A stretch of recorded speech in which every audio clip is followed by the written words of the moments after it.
Hello. Hello and welcome. Hello. Hi. Oh, into my soul, leaving my body. You know. Basically, just just a fucking general everyday problem for me.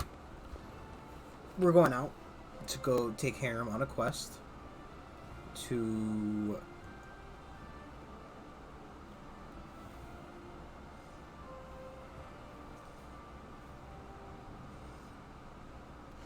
just fucking go laugh at some dwarves who got themselves into trouble, as we are prone to do.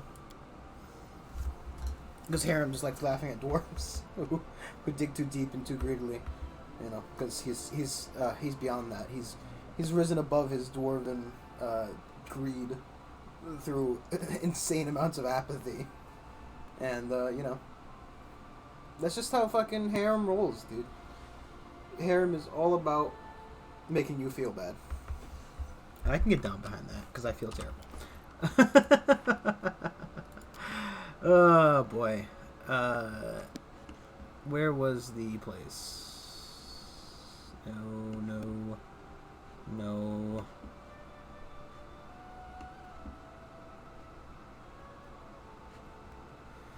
I'm trying to remember, and for the life of me, do not remember.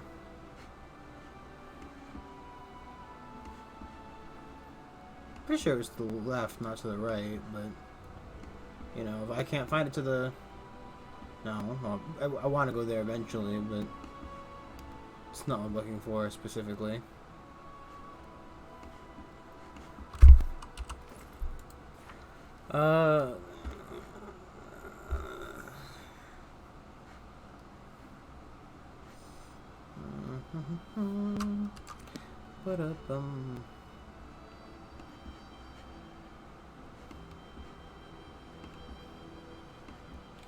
I could have sworn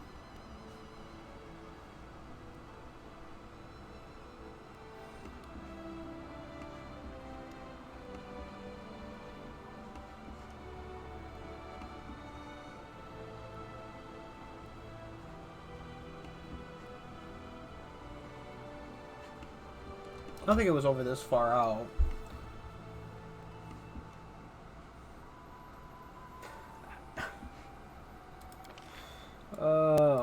Was it not on the northern marches somewhere?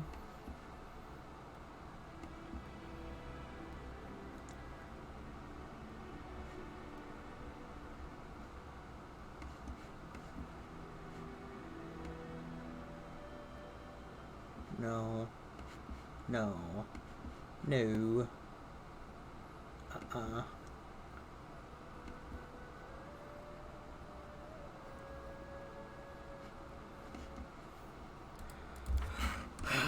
I wish, like, you know, it was just, like, take me there on the map. Oh. That actually works a lot easier. I didn't know it worked like that.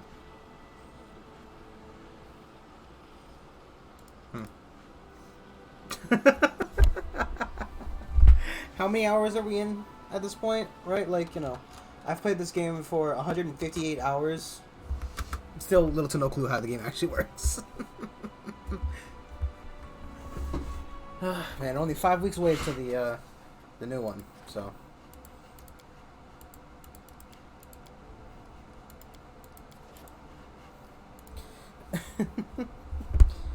Too funny.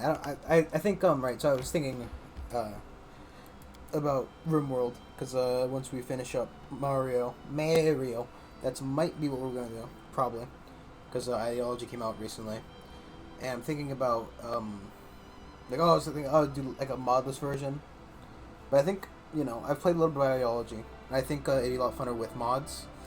So I'm planning currently. I'm gonna try to find some good mods for it. But the one I think I'm going with specifically is I'm gonna get some dwarf mod Um,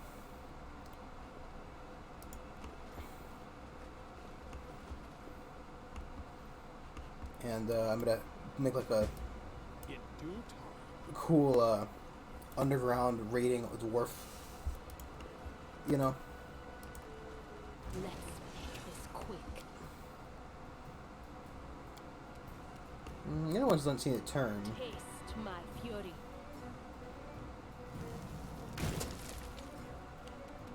Serves you right.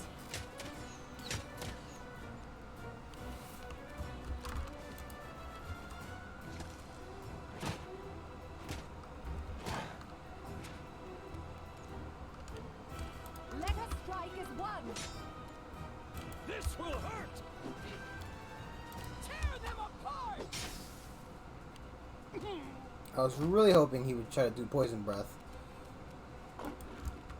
but that was not the case. This is going to hurt. You deserved it.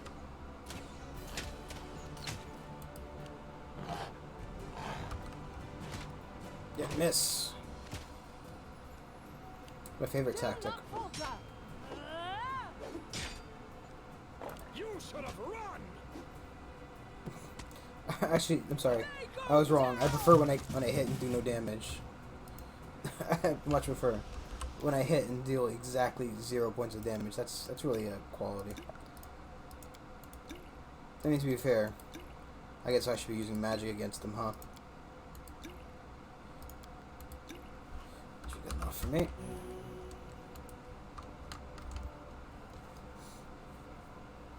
Now, there are a number of these kind of D&D-esque games I want to play.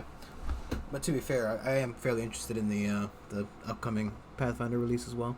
But, you know, so Baldur's Gate's coming out too. There's that other one that I was talking about. The person who watched last time. Well, not last time, but when somebody joined in and started asking questions about this game. There's the, I forgot the name again. But it's essentially like this, but medieval.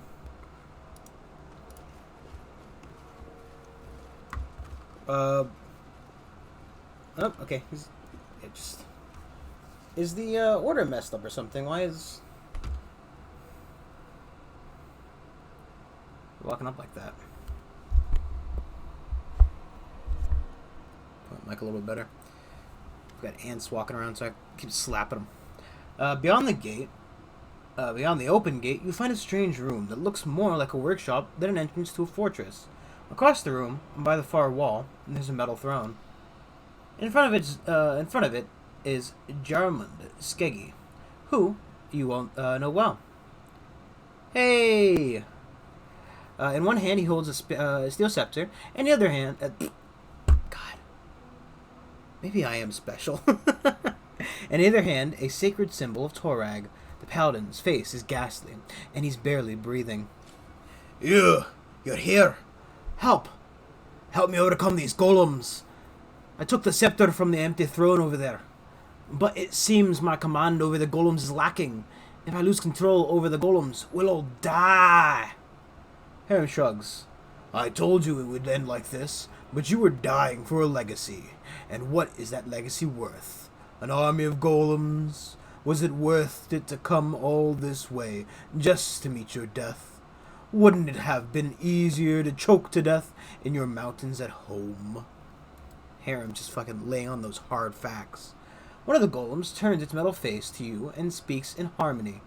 You all deserve to die, thieves and impostors. By what right do you come to this fortress?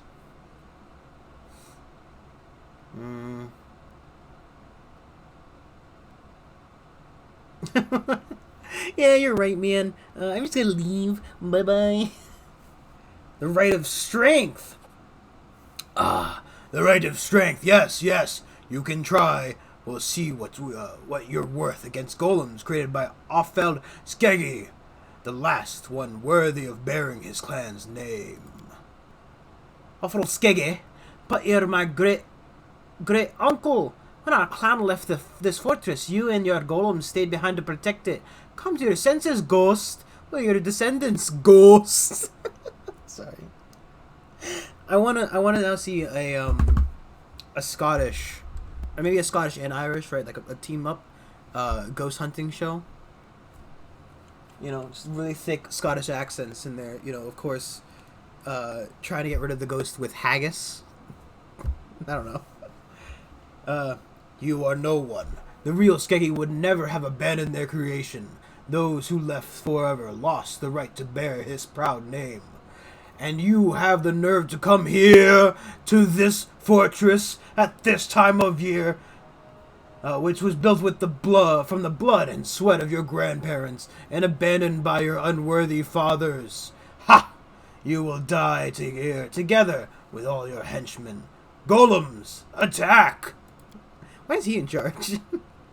Grinding his teeth, Jarman lifts the steel scepter above his head. I'm doing everything I can, but his will is too strong. Destroy the golems. Haram, you must unmake this throne. I owe you nothing, neither you nor Torag. The gate behind you closes. Oh, he didn't say that. The gate behind you closes with a clang sound. You will all die. You will die. You will die. Die. Die. Just how they do. Look, they're golems, okay? They're special. Special boys. Whom don't know a lot. Oh, hands have to disintegrate, not me. If I were to move to about here, could I possibly get two of them? I could.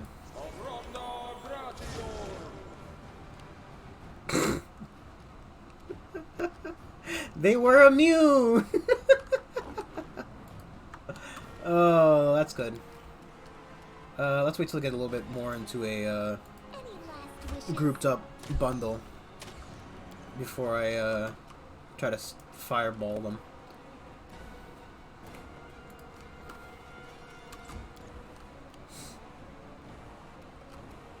Let's move 5 feet forward. Burn. Launch a rock. Rack! Ooh! I don't know why that one did so much more damage, but I'm down. Make sure good old Valerie's in front. And, okay, no, I can't just run up and try to touch the throne to disintegrate it. Oh, come on! I want to hit stuff. Let's see if I can kill that one. I cannot.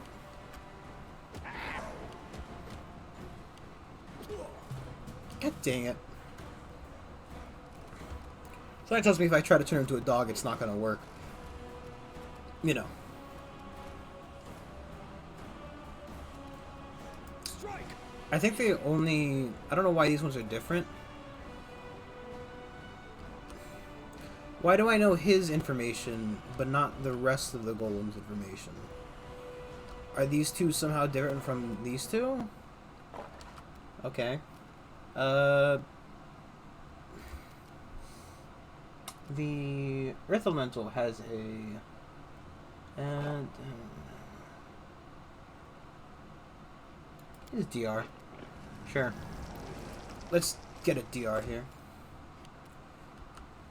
This is where I step in.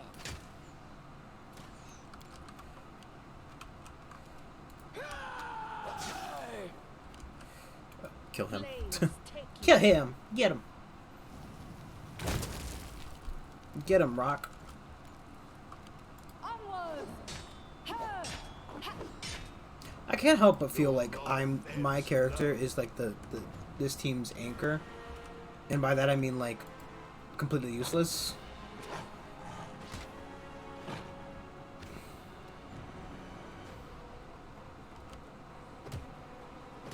Oh, the cat's dead. And I mean dead.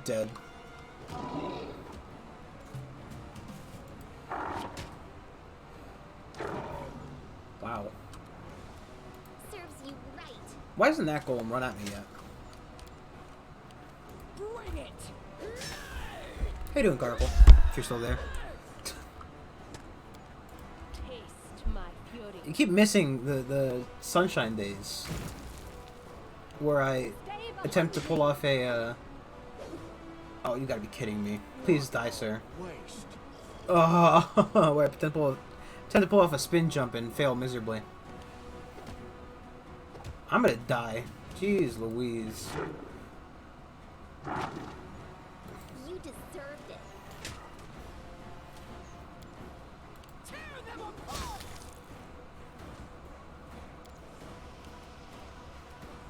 This is going to hurt.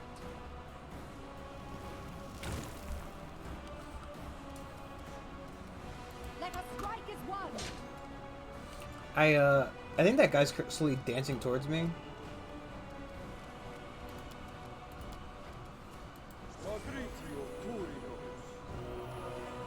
Only 27 points, huh? Become as dust. Yep, just dead. Last Perfectly dead, too. Which is actually preferable than, They go down. well, at least I'm not, you know, in a dying state again. At death's door. Burn. Wow. I can't tell if that was just a poor roll on my part, or, like...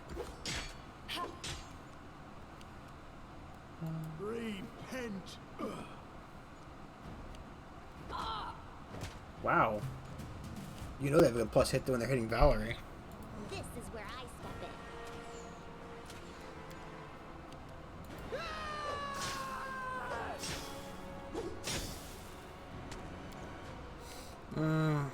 I can deny him a turn. Flames take you. Okay. Yeah, I mean, they need the damage more, but if I can kill him, that's, you know, a whole action set out of the economy. Your life ebbs low. Which, if anything I love, it's the economy. Serves you right. Imagine thinking that I know anything about economies. Other than, like, how they work in video games. Taste my fury. Stay behind. Even then, I think that's, you know, well... In games like, I guess, like Stellaris, I'd be more apt I can't keep this up at much understanding that longer. kind of thing.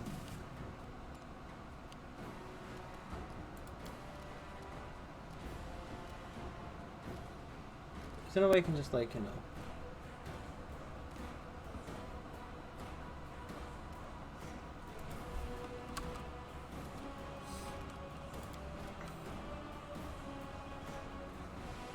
This isn't hitting Harem, right?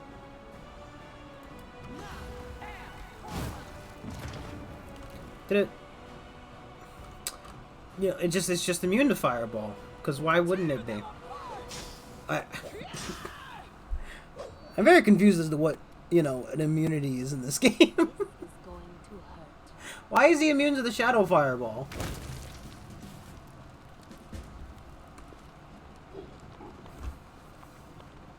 What specifically gives him immunity to a shadow?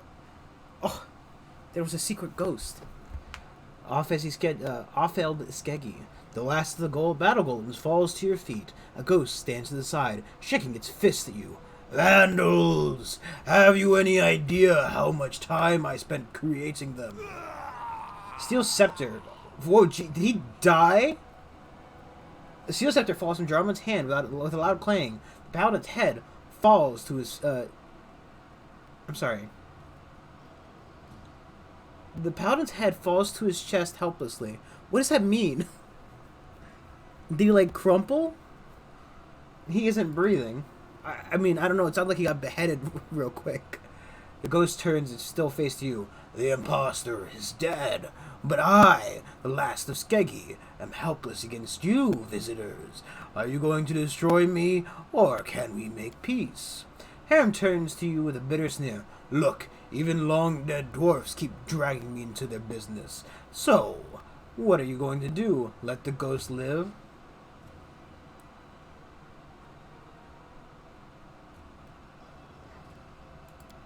My name, as I mentioned, is Offheld Skeggy. I was once a famous master. The golems I created were unrivaled, either here in the Stone Lands or in our homelands, the Five King Mountains. I created this throne and scepter to control a whole army of golems, ordering them to make more and more new ones. Yes, it was a glorious time. Then my fellows, worms and lice, unworthy of even wearing beards. I'm sorry, wearing beards? You make it sound like you don't grow them. Let alone the glorious name of Skeggy. Betrayed everything we lived for. They decided to abandon the road, abandon the fortress, and return home with those Waradash cowards and Langebuck morons. They even had the nerve to accuse me of betrayal. They spread rumors that my experiments had emptied the treasury. What a ridiculous excuse. A true dwarf will find his own way, even without gold. He would sooner eat stones than give up his life's work. So I stayed, the last true Skeggy, the last shield on the road of shields. I had my golems to help protect the fortress, perfect creatures of stone and metal, not like those cowards, with stew instead of spines. I remained here and continued to guard the fortress, even as my flesh decayed, until there was nothing left of me but bones and adamantine will. Listen to me. I see you are no ordinary folk, probably in the service of some rich merchant, or maybe even the local ruler. We don't need to be enemies. Let me keep guarding this fortress. In return, I'll give my best golems to serve your lord. Well, you've already broken the best ones, but I'll make new ones. Yeah, the fuck, dude. I want some free golems. Plus,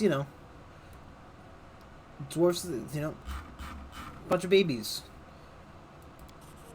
True. I said it from the very beginning, and that's just how it ended. Yes, funny and tragic at the same time. The priest fiddles with his beard. All right, ghost, stay here. Become an undead monument to yourself. We'll send poor Yarlman's body to his homeland. I'll write this tale with my own hands, to be a lesson to our descendants, and to keep away any more unwelcome guests from the Five Kings Mountains. I hope we won't be seeing them again. Thank you. I don't know why I suddenly feel like I'm trying to sound like Optimus Prime. May there be peace with us. I will send a group of golems to serve you loyally and truthfully. Yes, you are welcome. Peace, friendship, and so on. Harem's voice is full of irritation and haste. Farewell, let's go, Judith. I have no wish to look at these halls, this iron, especially those bones.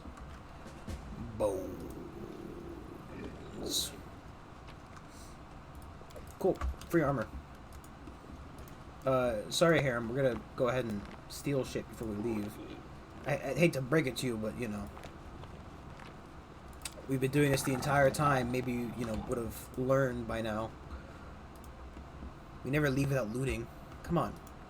How else am I supposed to make any semblance of money back? I think we're stuck doing well, we can go and see if we have any of those mountains that we can still take care of. Any of those locations for the key locations, if you would. Oh. Harem exits the dungeon without looking back. His face bears a strange expression, a pensive half smile. You know, Judith, I think I've just realized something. Just talking to the giant rock man. Something very, very important, but I need to ponder it further. Let's talk about this later, after we return to the capital. Because, couldn't have been said at any other time. Thank you, Harem. Okay, we'll talk to you. I understand you want to tell us about, something about respecting your past while still, I don't know. Honoring your past while still not giving a shit about it? Who knows? Harem's a very complex guy, He's got a lot more going on than I could ever hope to understand. I wonder if there's a shortcut key for this. The country road. Can't go over there. And there's Lonely Barrow. Barrow, not barrel.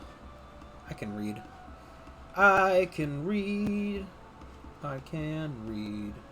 Okay. What we'll do then, I guess we'll go to the barrow first, head over to the lake and see if we talk to the lady again. See if that somehow helps me in any way, shape, or form. Resting would be nice. Doubt it's going to, Don't you think? but you know.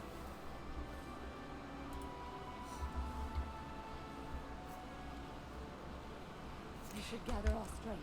Hey, what this does make a very, very cool D&D campaign.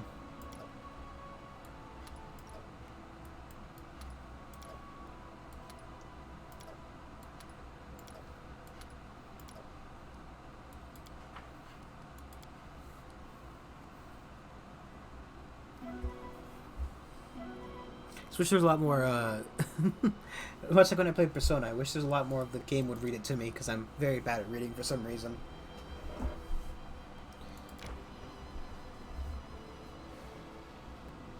I think it's just reading aloud, like, you know. It's always, it's like, it's kind of like, public speaking stuff, right? You read aloud and suddenly you're forced to, like, be, conscious about, conscientious? Like, I don't know, one of those con words. Constitution check. Yes. Nailed it. You're just more aware that you're reading, and thus... Flaming Burst, Adamantine, Dwarven Ugarash. Well, I don't think anybody can use that, so, you know. I also don't think anybody's going to need a heavy mace anytime soon. Just +3 armor. Offer any other crap we have. We don't have any crap. 47,000. And while it would be good to have adamantine items, I don't think the Dwarven Ugarash is the way I want to go. Main thing is that I'm pretty sure nobody can wield it because it requires a certain... Well, I guess Harem probably would, if anybody. But... I don't know. I guess, like... I don't know. I don't really picture Harem as wielding a weapon effectively if it weren't blunt force.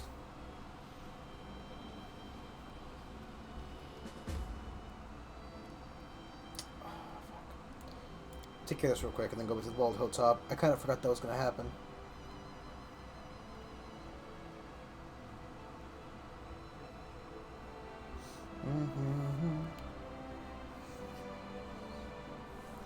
So, I don't know if you guys have heard, but obviously gamers super oppressed, right? A couple of states have gone to the point of banning. Well, it's more about... Oh, that's right. I remember this now. Oh, is the key for here? Oh, I don't think the key's ready to use. It still has 14 charges on it, technically.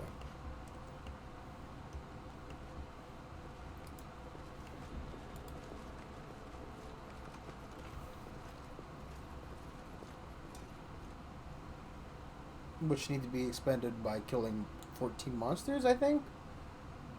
I guess I could go try to find those other 14 monsters as well. We need to take care of the Bald Hilltop thing first. That's first and foremost. Because if we don't take care of it now, it's going to start causing problems. And as much as I love problems, I really don't like problems, believe it or not. In due time.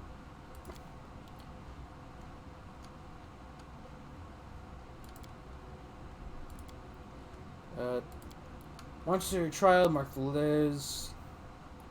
Huh.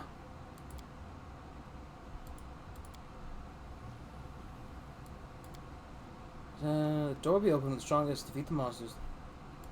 Okay. So, he made a door for him to hide behind. Or to imprison him? I have no clue. Maybe he made it for somebody else, but in the end he had to be put in there because he was a nut. And they would open the door, and he's gonna go, "Ha ha! You fell for my trap. I'm a nut still." And then he's gonna like stab me. You know, there aren't enough cases in modern media where a gremlin jumps out from a hidden location and just stabs you. Just gives you a light stabbing. Would I like to be stabbed by a gremlin? No, not particularly. But I think I enjoy watching other people get stabbed by gremlins. This could also be goblins, or just generally short things. Right, like the lovable short character who found a knife somewhere. Because that's what's more lovable than a short character who found a knife and believes that that knife gives them all the power in the world. You know, you just see a child and you have to give them a knife. Just how it works. Rather, I've seen a surprising number of D&D campaigns that go that way.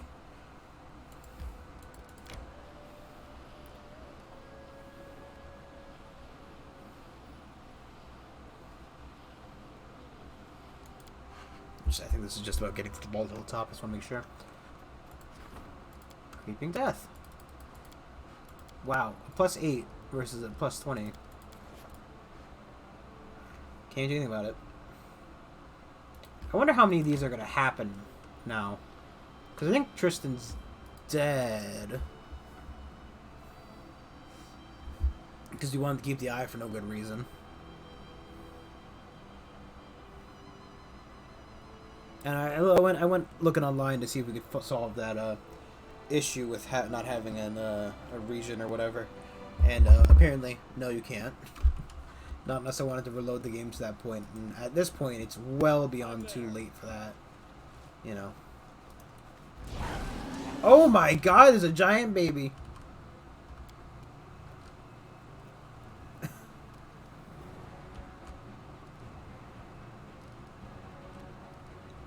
Those swarms are gonna have a very bad time.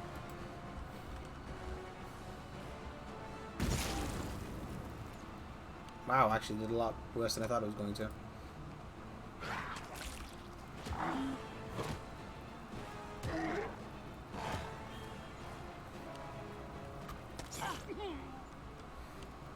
Let us strike as one.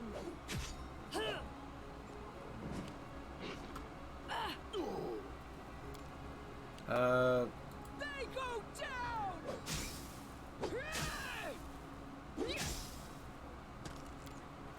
Can I, like... that's not gonna be it.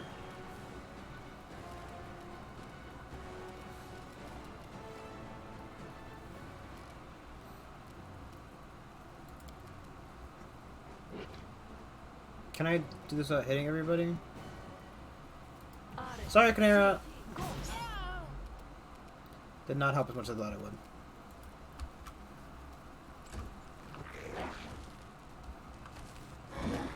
That giant mandrake. Or...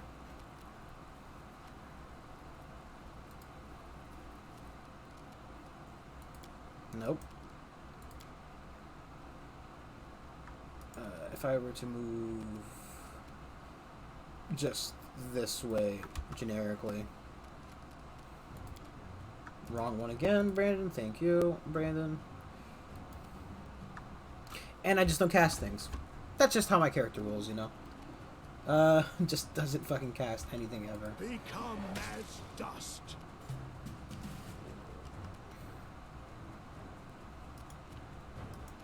Five feet, please.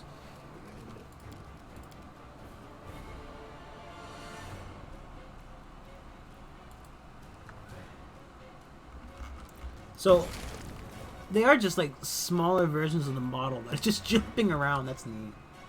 That's dandy. I love it.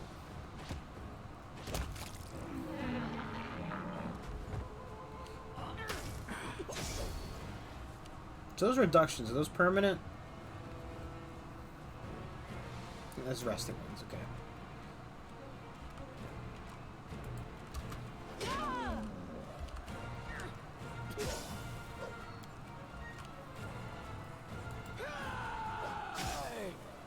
It's really annoying that they're lowering my strength, which is what I need to, you know, kill them.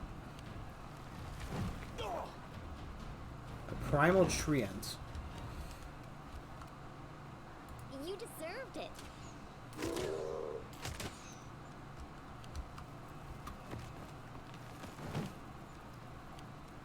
Apparently I'm stunned or something. Hello, sir. Would you be willing to disintegrate?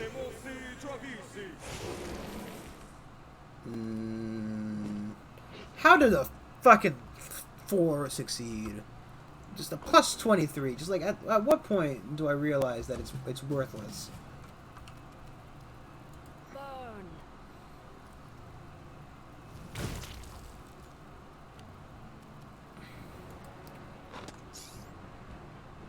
Can't reach that? Nope. Okay.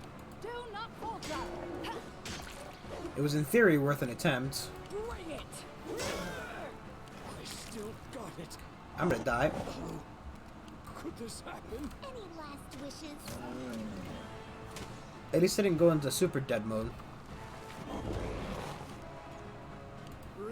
That's all I can ever ask for these days, is just to not super die and have to go back to the kingdom. Take you.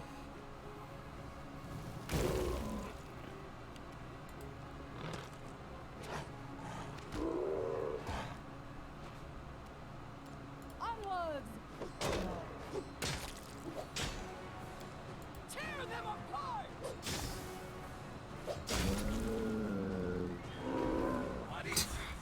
Oh my god, who's that?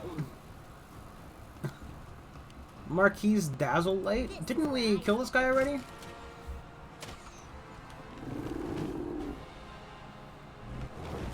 Did I leave that item equipped on... I wonder.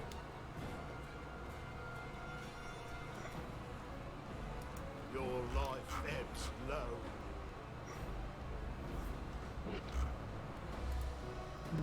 What a waste.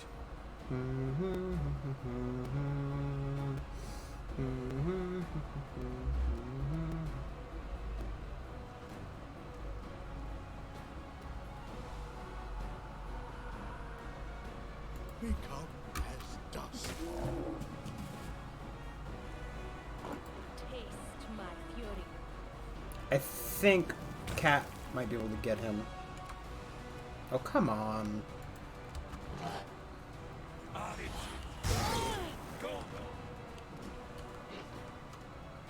Why is she only walking at 4 feet?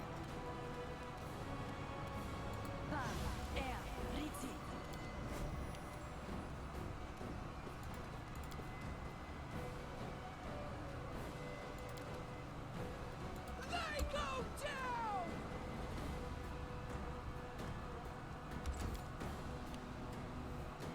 Serves you right. You can't hit, man. Miss. Oh no, he hit. Green henge. This is going to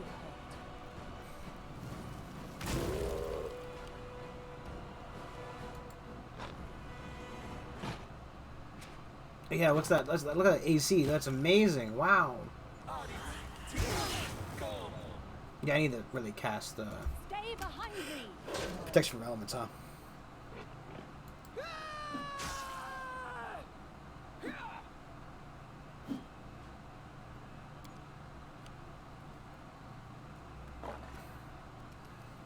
She doesn't have it. It's just.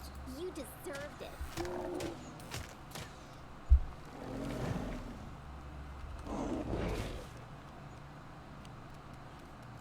Probably should cast that now.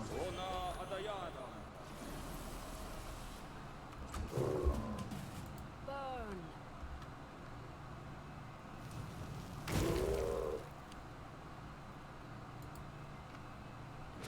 I should really just have.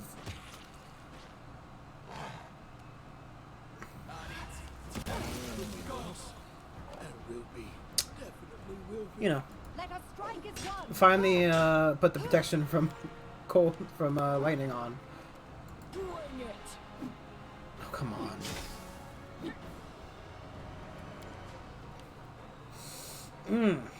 That hurts a little bit. So this, right.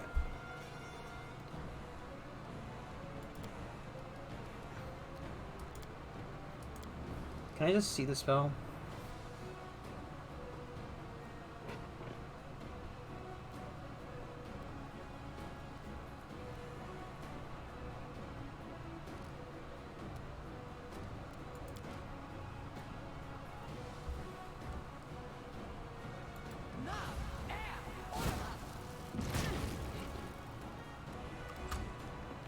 I thought I might have done more. An attempt was made. Your life ebbs low. Oh my god, please, sir. Could you die? Flames take you. Donk. Oh, cool. Did I... if I, Please. he might accidentally super kill me.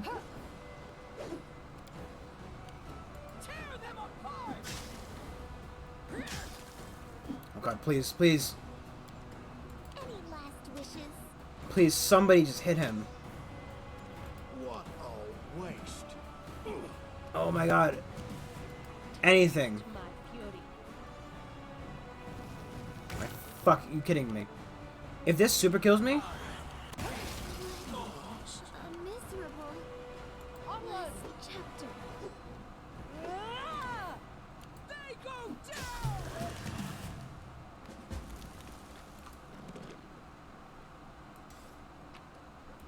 He set a diamond on him.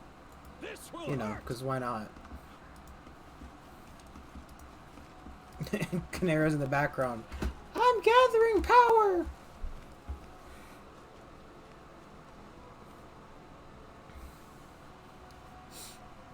It's real quality. Quality assurance. Ugh. Quality assurance insurance, where we assure you the highest quality assurance that your insurance will be assured to the highest of qualities? Question mark? Or are we ensuring that you're getting high quality insurance? Or is it just assuring that you're gonna get high quality everything? Nice, don't you think? Oh, now we can teleport.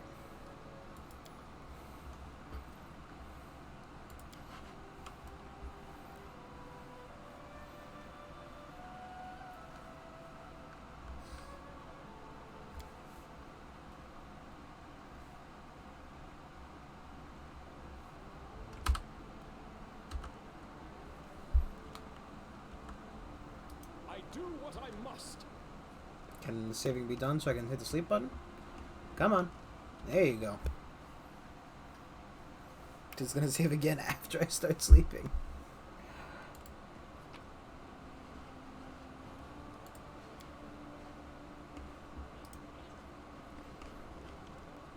It's so bright in here.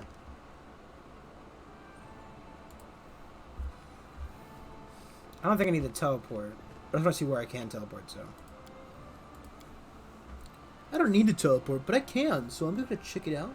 Okay. I imagine it doesn't take up any time or anything.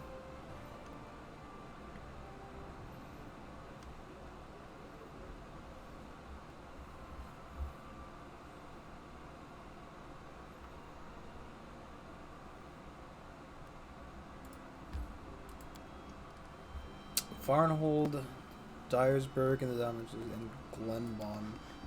So over there.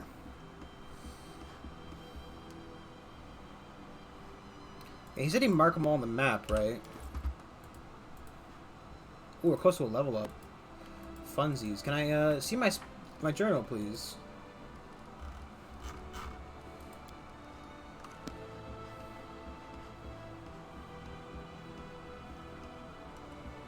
Most definitely did not mark it on my map. But you can check out that stuff over there as well.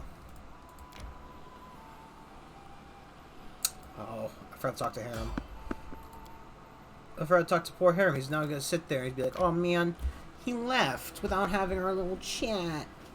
I just wanted to talk to him about my feelings. Ugh. What is this, a dating sim? I mean, technically you can't date, so, you know, a little bit.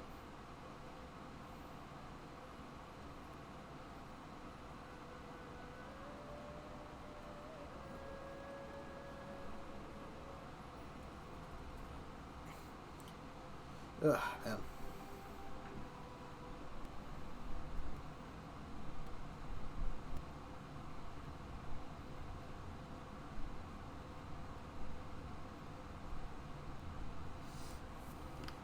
God damn it, I did it again. I immediately forgot about the fact that, you know...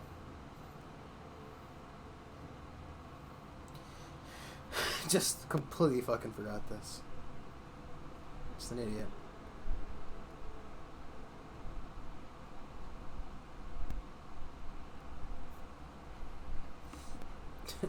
I was literally just here. Literally came to this area, went.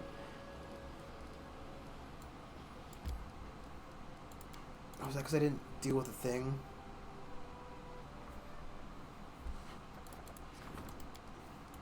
But I dealt with this.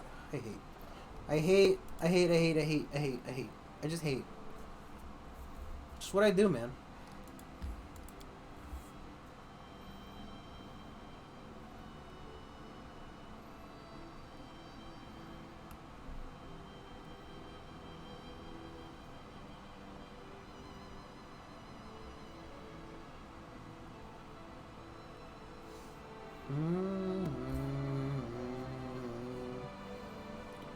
Ba-da, da-da-da-da.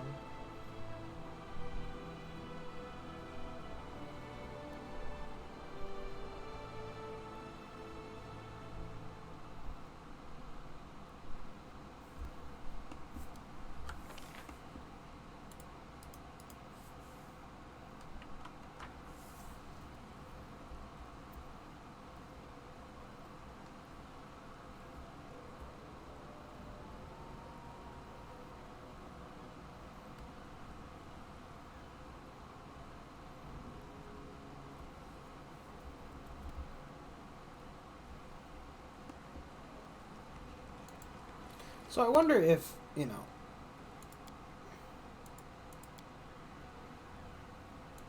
it's just that.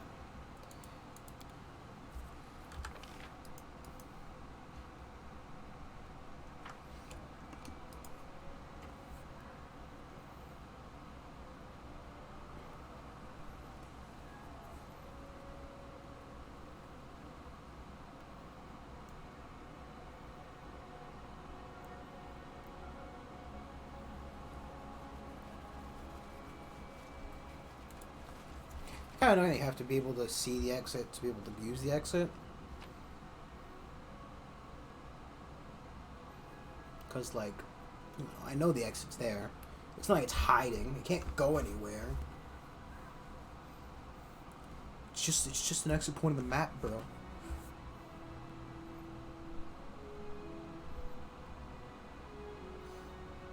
Yeah, but that RimWorld, huh? So I think it's a cool idea, right? I think I've got just I think that I need to learn to speak English. Yes, yes.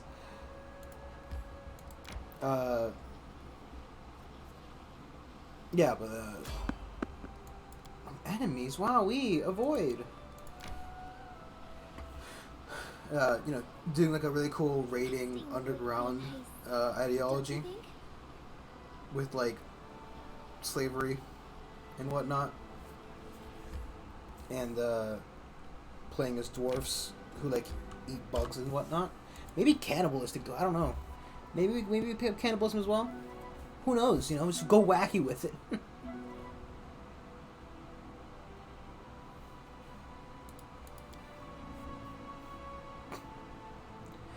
Maybe I have a little candle. I don't know. The ruins of the tower loomed over the surrounding plains, like a tombstone so old that time had worn away I'm guessing? Come on, game save, go away. Away the epitaph, as well as the language it had been written in. Each crumbling step of the giant stairway was as tall as a grown man's chest, and the huge portal where the door once stood was wide enough for our entire party to walk abreast through. We decided to climb the tower, with obviously the most athletic one. It was hard to imagine how tall the building must have been. Wow, 36. Before crumbling under its own weight, it's possible that even the owners who would have towered above us, and they still, had they still been around. Even so, by using the cracks and pits in the stone wall, an experienced climber would likely be able to scale the tower. Amiri spat in her hand and swiftly climbed up to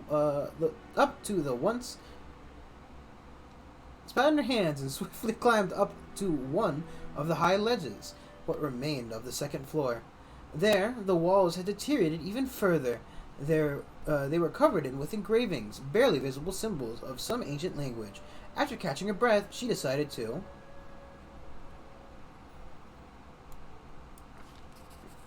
Climbing higher was no easy task. Mary's fingers slipped on wet moss, and the rocks crumbled beneath her feet. Perched atop a shelf on the opposite wall was a large black raven, watching Mary's descent intently, clinging to the signs that were carved into the wall. Mary slowly began moving upwards. At last, she reached the top. An uneven stub that was all that was left on the spire that once must have reached to the lower clouds. Alas, there was no treasure to be found there, unless you were willing to count the magnificent view of the surrounding area. Finding out she had seen enough, Mary carefully descended. After that, we decided to turn away and leave, I guess. Walked away, leaving the stone colossus to his eternal slumber. I mean, I feel like, right... And Mary had to make a check that she couldn't possibly ever make.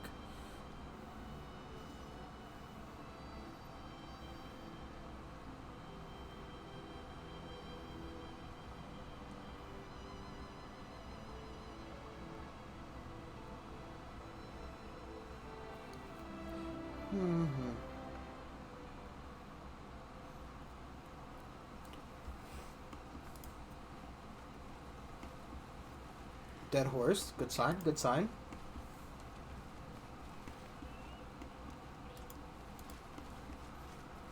The horse fell while trying to climb the rock and must have been terrified to attempt such a thing. Yay! Something that scared a horse into suicide. It's that little bunny thing.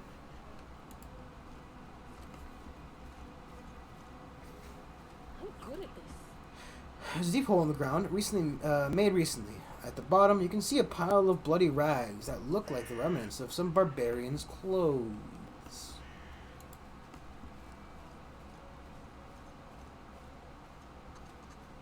Horse legs are covered with deep wounds. They seem to be bite marked. The animal died in human hands. Its throat neatly slit. Oh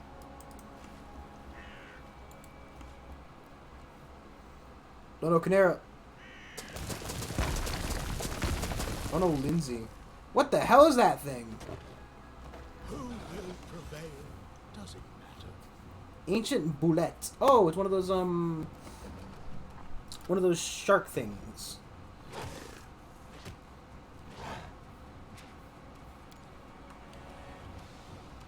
Stay behind me. Like they just dig underground and stuff. It's really cool.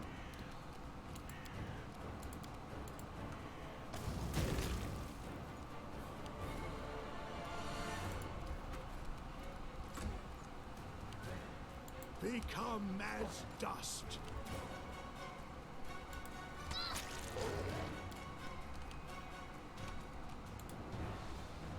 I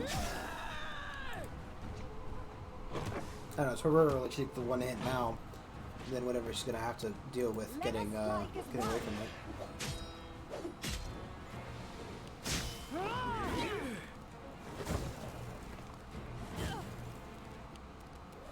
Please don't make me deal with the sister.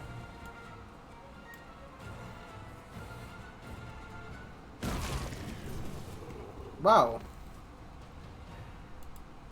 I didn't think they'd kill him. Unless I didn't think I'd light myself on fire, but you know. Here we are. On fire.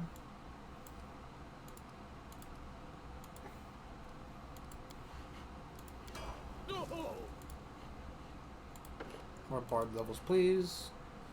1, 2, 3, 4. And this one goes there.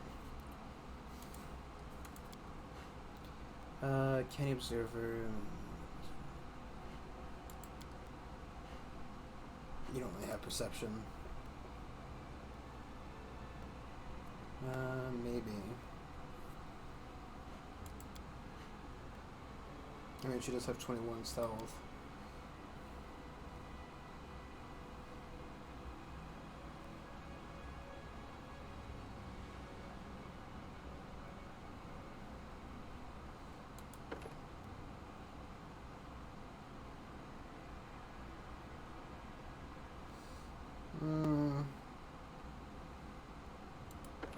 I'll take the fast stealth. Why not? Blind?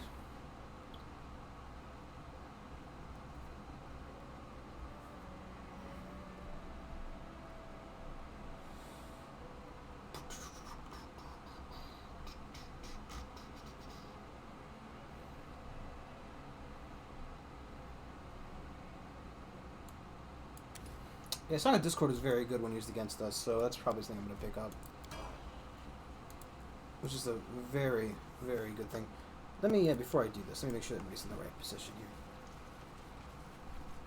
here. They are, okay. I know that was very, like, you know, why didn't they do that? Shush. Just what I do, man. Just what I do. People don't think it is be like that, but it do. It truly do. Yeah, this would be good.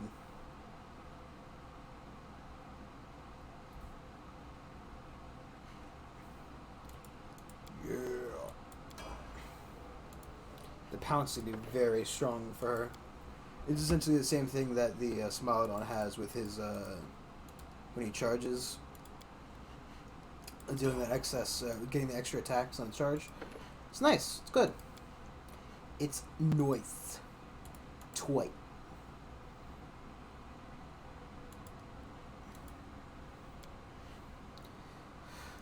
She already has armor focus for heavy armor, so that's not important. Blind fight might be a decent idea. I don't even know what I'd pick from, like, the unavailable perks. Just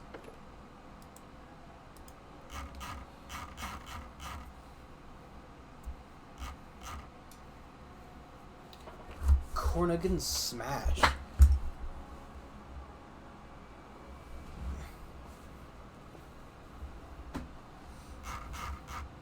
I don't know. I don't know.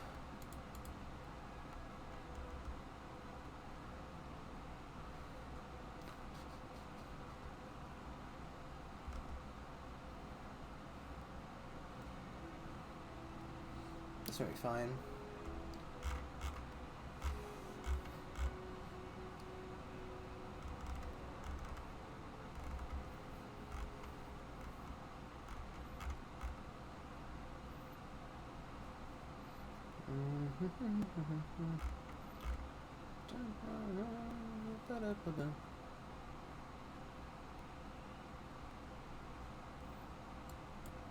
Sure.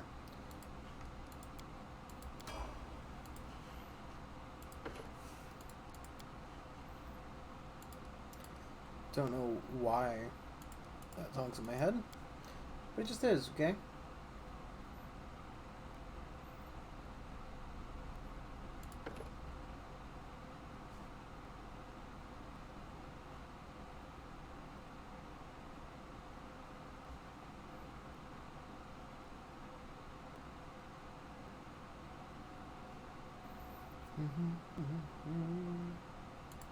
Sure. Since I very rarely know what I'm doing, that's fine. I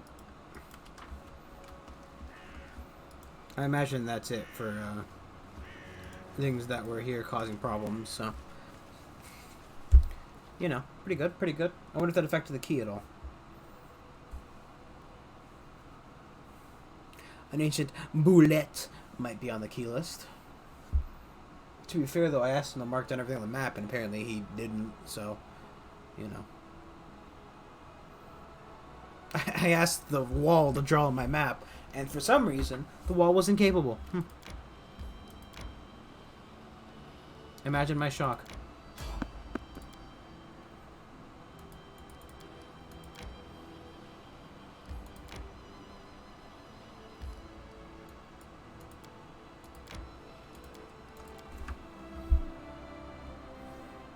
What's a man to do?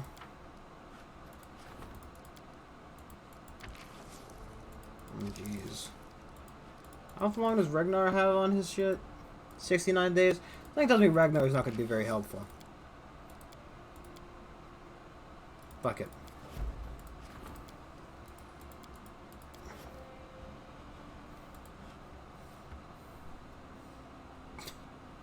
Something tells me I may have given Ragnar a little bit too long of a task to do. Just as a possibility. A possibility. The sauces are endless. Just going to play a D&D bard who's a cook, his chef, and all of his like inspirations and everything are pasta based. You know, you want to get a plus to your roll, have a little bit of spaghetti. Vicious mockery. Instead I throw a giant garlic roll at him, or a hard garlic roll. That's when I realized that I need to heal. This is where I step in.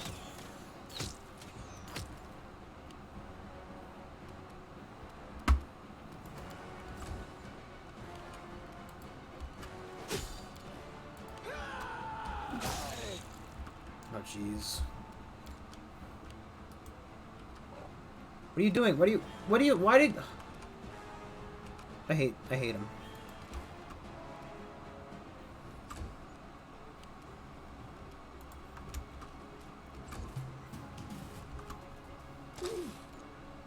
Serves you right.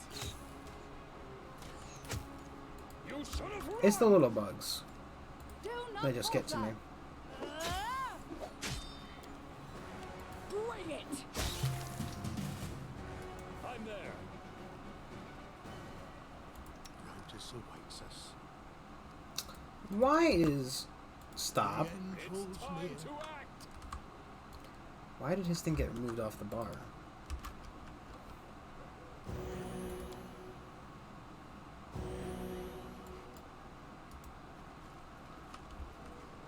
I am ready.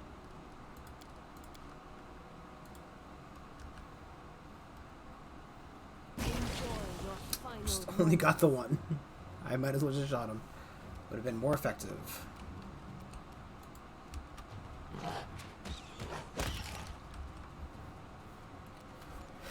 You deserved it. I don't know how that spider saw me, but this spider didn't. You know, but what do I know about spiders? Other than they have great vision. Right? Because they have 8 eyes. Obviously, they have to see things very well.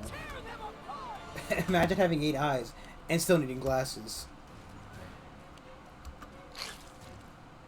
This is going to hurt.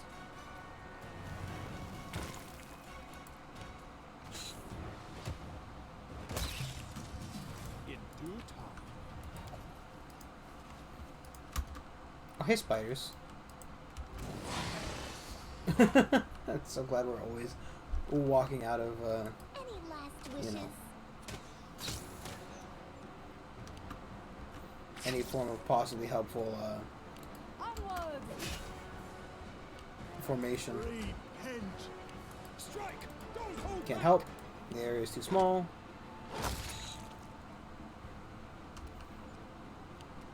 Burn!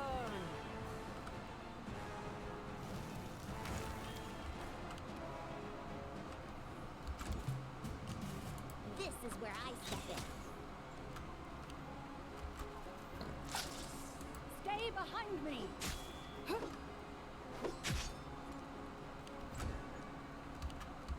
Skip, skip. Skip, skip, skip to my loo. Skip to my loo, my darling. Because, you know, people obviously still think of skip to my loo. I'll turn you to ash. What's with today and me getting just random songs in my head? Random children's songs, nonetheless. Flames take you. Quality.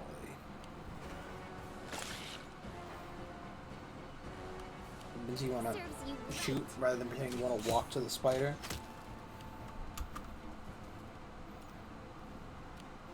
Let us strike as one! Well, I feel like this place is definitely going to be on the keys list of places to visit. I guess I could always pull up the list if I was really desperate, but I don't know. I don't think it's necessary.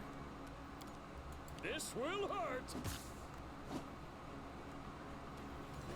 Nothing is necessary to cheat yet. Maybe. Maybe eventually. I'm there. Do I consider it cheating? Their life ends here. Right, like, I mean, like...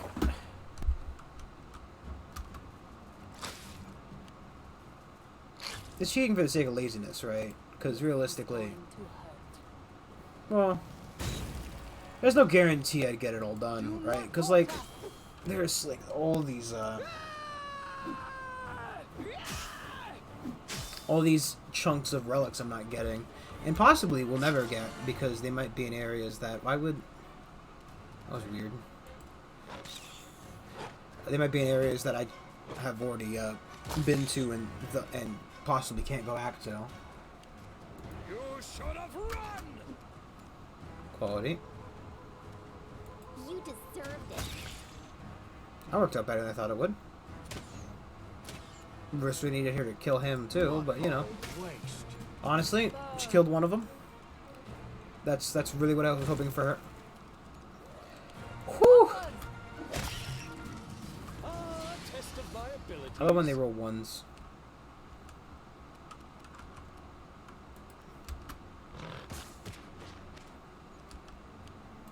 Flames take you. Come on, man. Stay behind me. Any last Getting a little bit ridiculous here, guys. Come on. You're a level 14 adventurers. You should be able to handle yourself at this point. Strike. We're gonna let one spider. Oh jeez. No. It shows who's boss. Because all of us can't fucking hit. I guess I could try sending it back to its dimension. Because they're not from this plane, right? Let us strike as one. Oh my god. This is where I step in.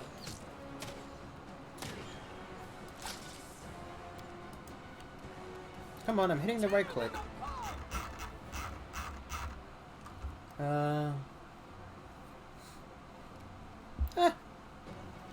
Doesn't say it's not from this dimension.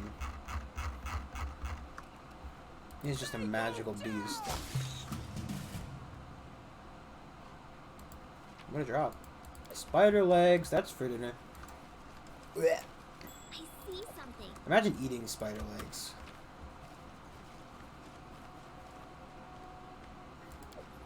I can't even imagine, honestly. I don't even like eating, like, I'm not a seafood kind of guy. Right, and that's ironic because I live in a state surrounded by water. But, You should take a look. it's in a book. Spider fell down. You know. Not into seafood. And what would you even eat in a spider's leg? Aren't they like hollow? Right, so my understanding, and I may be wrong here, but you know, spiders aren't crap. Me, 1 second, I gotta. Hopefully that wasn't too loud. Hopefully my nose isn't bleeding. Because sometimes my nose bleeds. Or I blow my nose. Because that's just how hard I blow my nose. Okay.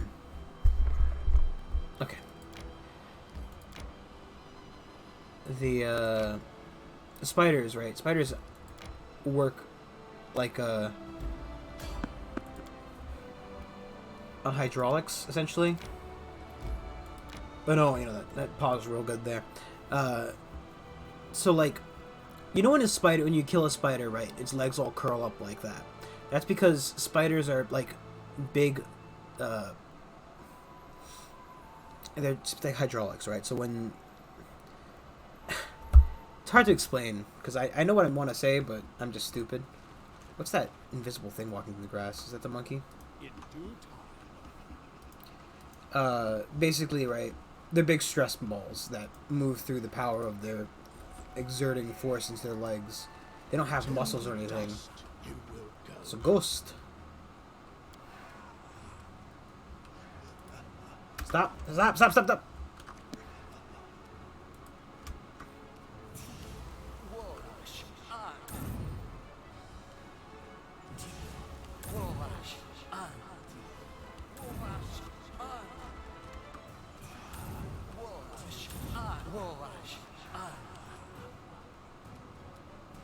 I wonder if I could send these guys back to the dimension. Oh, they're undead, right? So that's not how that works. Serves you right. Because I think I took the undead destruction spell off Harem.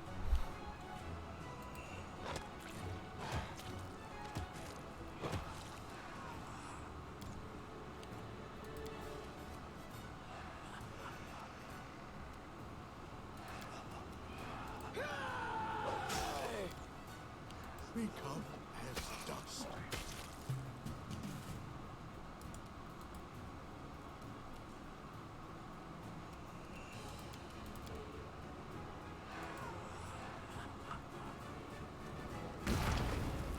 Nope. Only hit one of them for some reason. Oh, yay, minus levels. My favorite.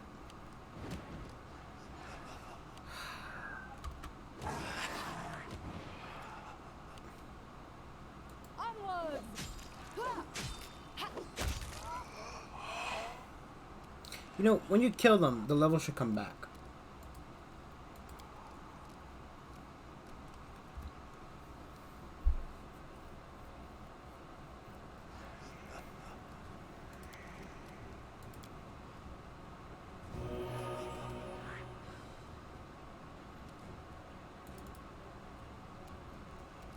I thought that might have done more damage.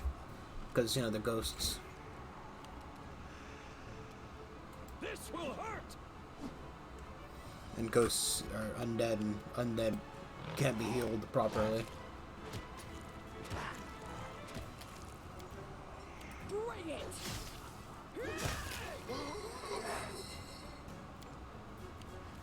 I don't have the undead spell, right? No, I think I changed it for the dismissal. Also, guess who forgot to pick spells? Guess who forgot to pick spells? Guess who forgot to pick spells? You're right, it was fucking me. Ugh.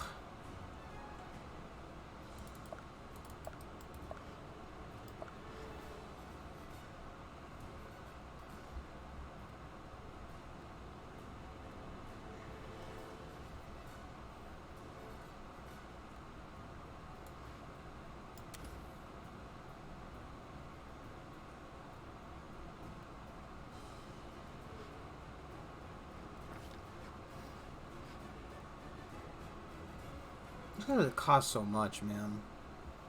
If it didn't cost so much, it probably wouldn't, you know. Wouldn't leave it behind so often.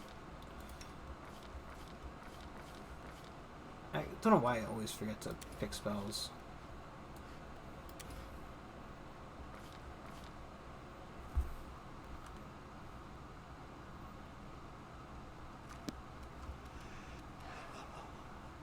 Repent.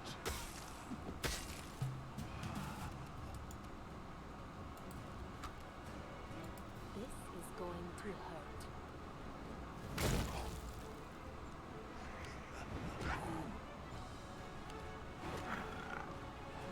Well, I mean,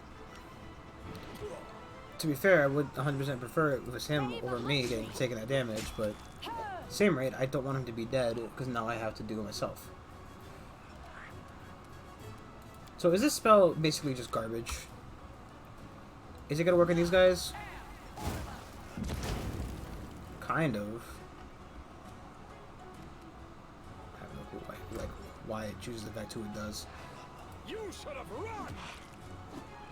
Should also check if there's some kind of spell I could have used there, but you know.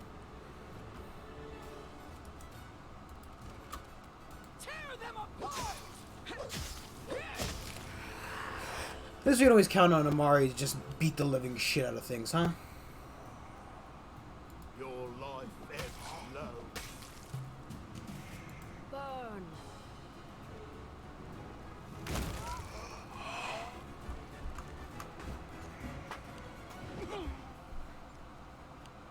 Let us strike as one. Training pays off. You deserved it.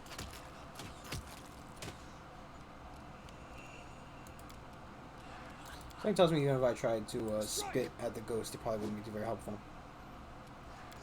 They go down. Maybe hopes the wasp probably would be more helpful.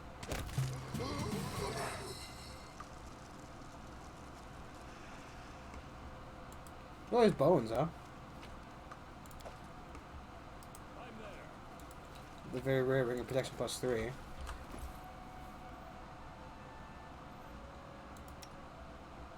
She's got one. She's got a +4. I'll take the +3, I guess, then.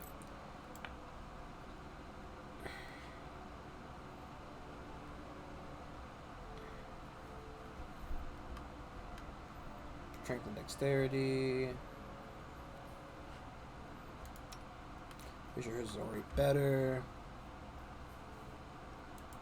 She's got the same strength and con, which I prefer. She's got her weird one.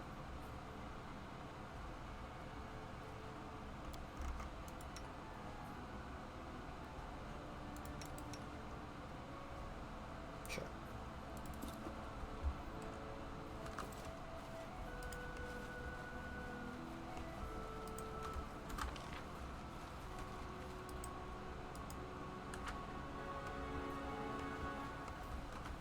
The key. What's the key looking like right now, huh? It is down to 11 charges, so we killed 3 things. I do what I must. Whether that means 3 areas or 3 monsters, I have no clue.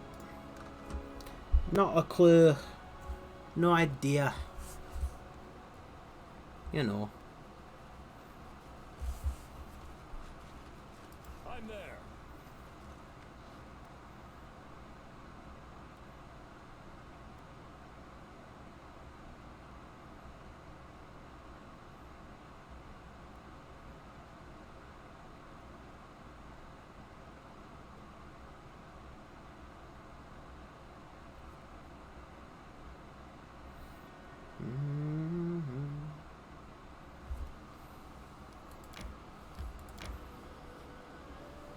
Resting would be nice, don't you think?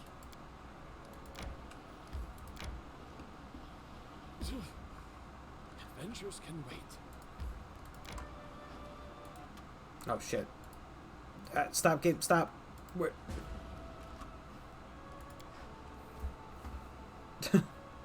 Actually, it dabs out. Actually, oh, that's right, because we put all of our coins into it. We're back down to riots. Why are we at riots? Oh my god.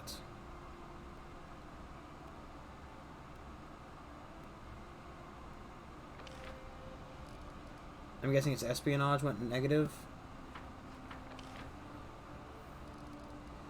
God, I hate espionage. I don't think I can even get the culture thing either, because loyalty has to reach. I hate this game. I don't. I do like this game. Honestly. It's just that one mechanic brings me nothing but an insurmountable amount of hatred. We should gather our strength.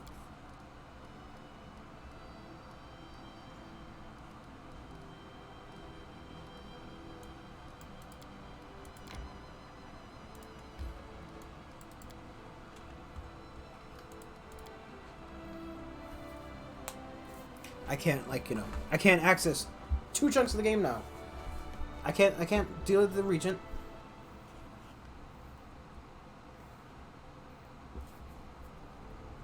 Resting would be nice, don't you think? Lindsay excitedly waves around a letter, written in neat handwriting on expensive stationery. I have news! Take a look! Iravardi, King of Patax, sends you an invitation to the Rushlight Tournament. We're not going to miss it, right? You're taking me, of course. All the high society of Patax will be there, including people from the Academy. Maybe even Headmaster Attilia Gitarin. I'd love to see her face when she hears about the book Professor Aelbold is writing with me. What is the tournament? Everybody holds once in 7 years. Yep. Sometimes I think it's me, sometimes it's the game. Guests come from all the nearby kingdoms. Mevon, Groton, Brevoy. I haven't been there personally, but I hear it's always lots of fun.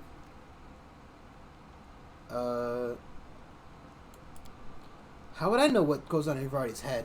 Maybe he just thought you weren't important enough as a baron, but now that you're a bona fide king, he's equal, you could say. There's no reason not to invite you to what he considers the major social event of the year. It's certainly possible. There's definitely some catch here. This is Iravardi we're talking about, after all. But I doubt he'd try to kill you in his own festival. With business partners from all his neighbors present, he's more likely to try to sell you on some fraudulent deal or another. So keep your eyes open and ears open, and don't sign anything. Yeah, time, why not? Great, trap or no, it used to be a ton of fun. Take me with you, right? Pretty please? Iravetti, king of Pitax, invited our king to a tournament. Who the But fuck is why? that? A demonstration of neighborly amiability, perhaps? Who's that bitch doing here? The ruler of Pitax was renowned for his devious guile.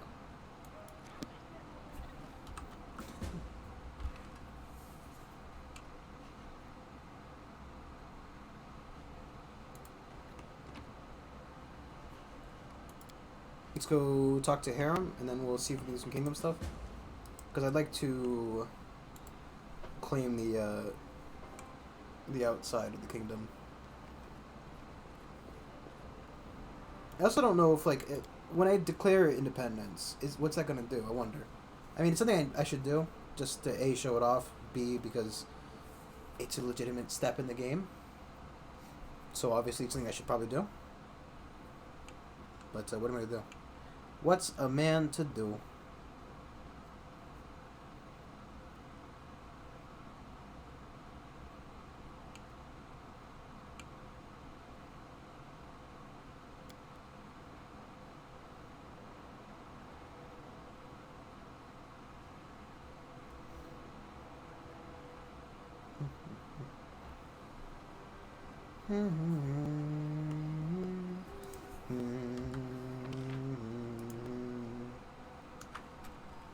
Let's sell our stuff first, and we'll go talk to Harem.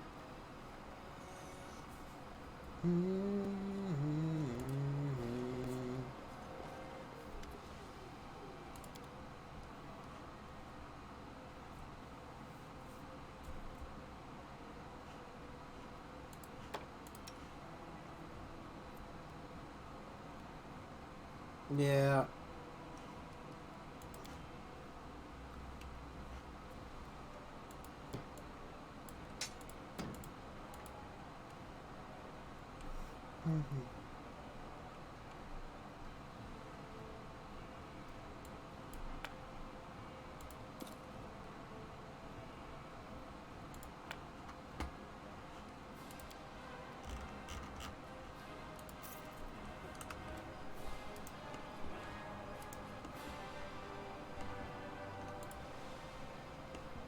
I don't know what the point of the library is.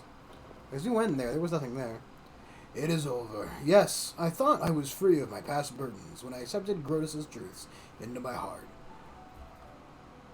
What's that music? But it's only now that I have become truly free. You know, Jordan, I used to hate them all so much. The dwarfs who outed me. The god who rejected me. Now I look upon this, and I barely remember that hatred. How pathetic they are, with their pride and their stubbornness, building their toys to die among them, powerless to unmake the thing that they've made. I'd laugh, but in fact it makes me want to cry. But on the other hand, I thought, how should I put it? Harem wraps his beard around his fist. My gift, wherever it came from, the gift to destroy, to help others create. Perhaps my god does something similar. Everything that has beginning has an end as well. One day, Grotus will be free and destroy this world. But imagine what will happen then, after the end. Perhaps a new beginning? A new creation and a new world. Who knows? Who knows? Anyway, thank you, Jordan. Without you, I would have kept going in circles, while resentment and hatred gnawed at me, away from the inside. You helped me find peace, and I swear by Grotus I won't leave your side until it's our turn to crumble to dust.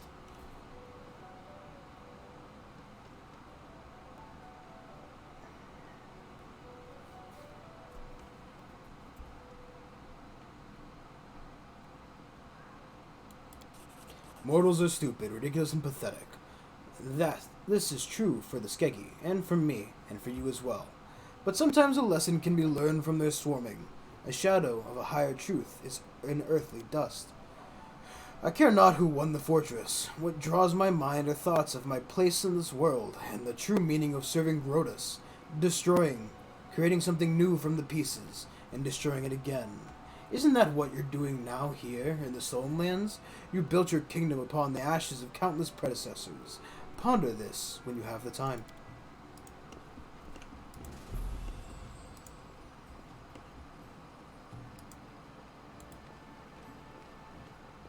I mean, every beginning must have an end, and anything that lives past its ending becomes twisted, warped.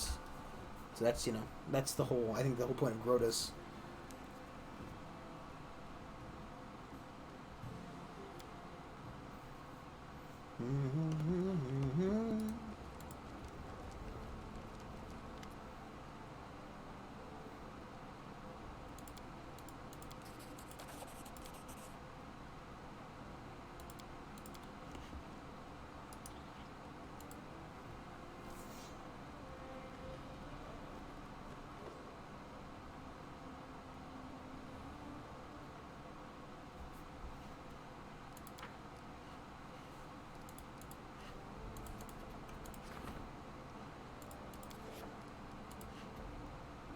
No, I can't claim Dead Sword without one of these two idiots.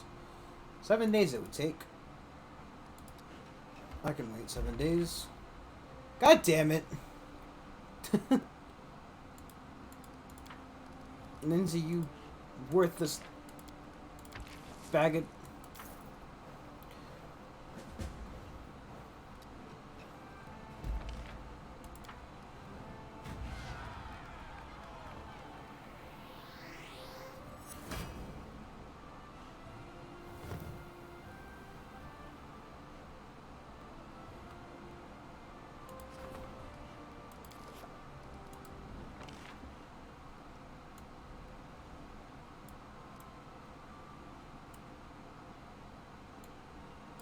Final shroud has fallen.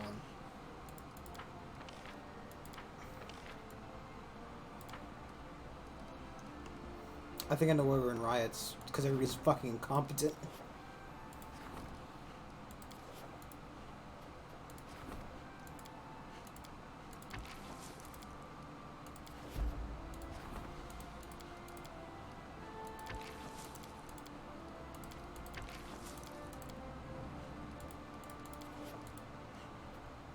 It doesn't help that we're currently in a,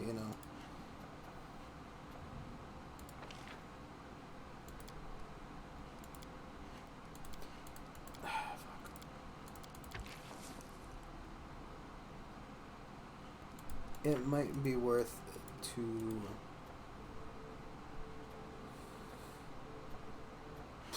boy. Brain can't goodly talking.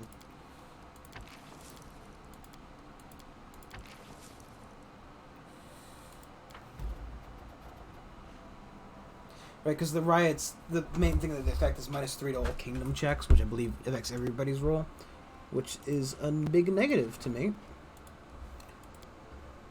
Because obviously, why wouldn't it be?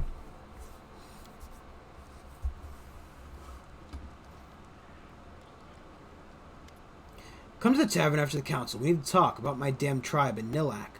And about the ghost. Will you come? I'll wait for you. I'll try not to get drunk, but I really want to. And of course the cat's in my face. Ugh, my god. Great. Can't wait to see you next thing. Just, I kind of think the, unless there's something important to say, that just kind of...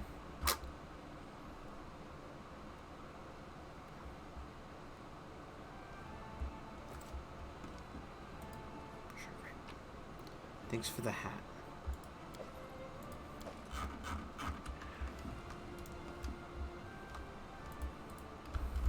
I'll talk to Mari, then head over towards the, towards Patax, I guess.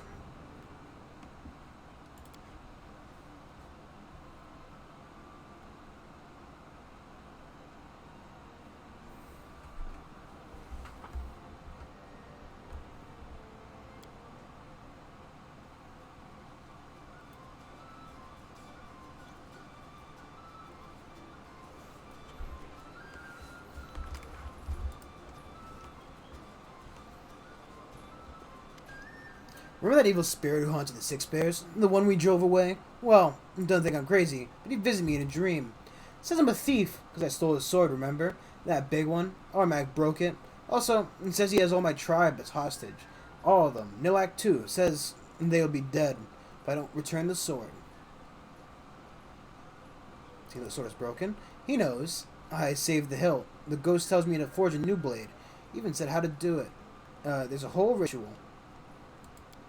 Well, no need to lie loud. I found it. I lied to everyone and took in battle. But that giant was dead for a long time. How could I know he would want his old piece of iron back? He said, first I have to fix the sword, then he would tell me where the tribe is. I understand. The peril costs a lot. I've no such amount in my hands. But Nilak, Brian shakes her head in grief. So I have to repair it in the kingdom menu? How much is it to run me, Amari?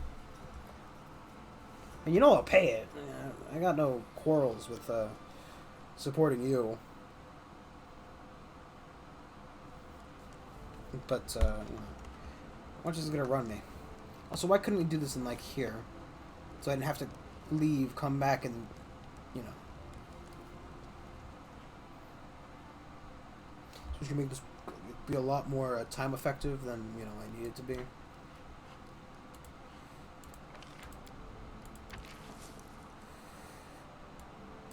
Yeah, 45 days, sure.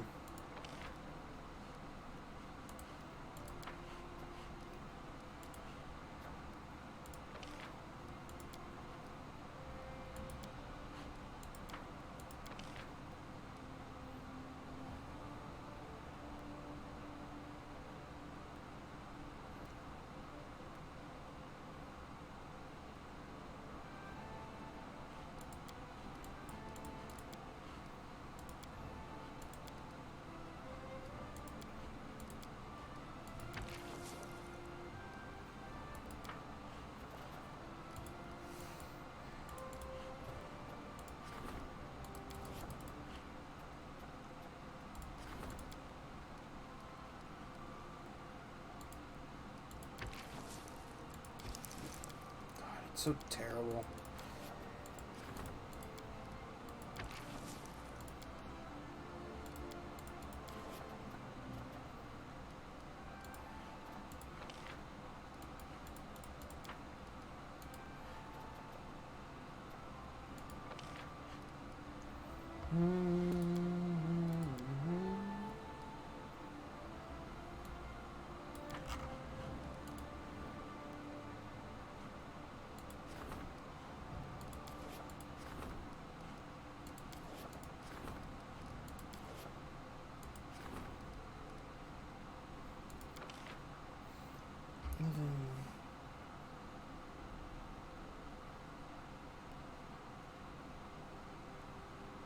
Huh. Might not be a terrible thing to do. Versus Jewelry Center, which attracts jewelry makers to the region. It's kind of a weird, non-specific one. Who knows? Who knows what I should do? Honestly. Let's go see what awaits us in Pathfinder now. Obviously, Lindsay's coming because, you know, we've got our group, man. I'm sticking to it. I like them. Maybe this isn't your ideal party, but, you know, it's done me pretty well. To be fair, I did like Kondo beginning of the game.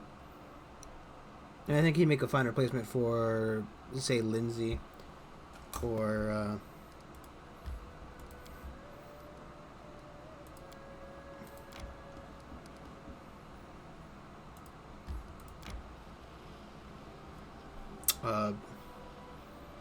possibly Canera, but I don't know, I like Canera's damage.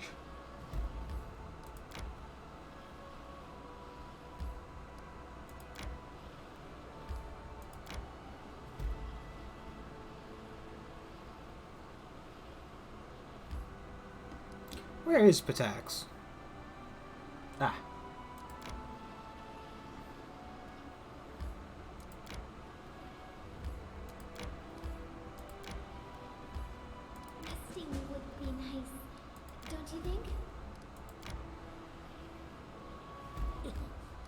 adventures can wait. A whole army of mean-looking guards waited us at Patak's gates. They were led by a pompous buffoon named Wallace Crowley. Protectman. Highness, your words, he said. Turned away.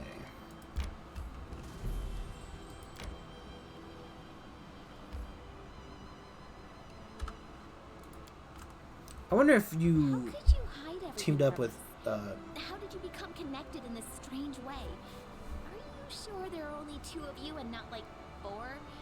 Do you have one body? Is your grandfather really a devil? The waterfall of questions pouring from your mouth is one of the reasons we never tell anyone anything about ourselves.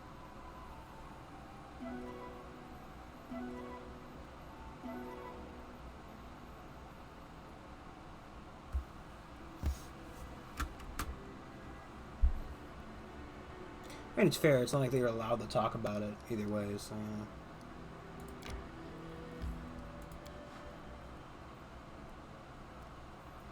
Well, they weren't allowed to talk about it. I don't know if they can talk about it now because they broke that first thing. I don't know. It's been a while since we had to deal with any of their junk.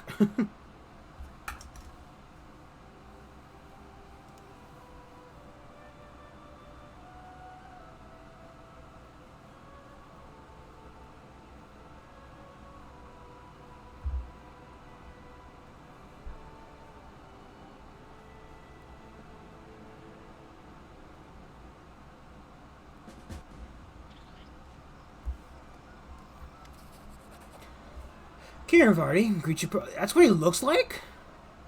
I figured King Iravardi would be a tiny little, like, halfling, like a gnome man, because that's what, you know, I don't know. I didn't imagine him looking so, like, barbarian-ish. King Iravardi greets you personally. The bulky Kellet is broad-shouldered and looks to be somewhere around 50 years of age. His gold crown sits on long, greasy hair above a heavy, powdered face, covered in bristle, and his expensive doublet is stained with oily spots. He guffaws as he seizes you in a bear hug,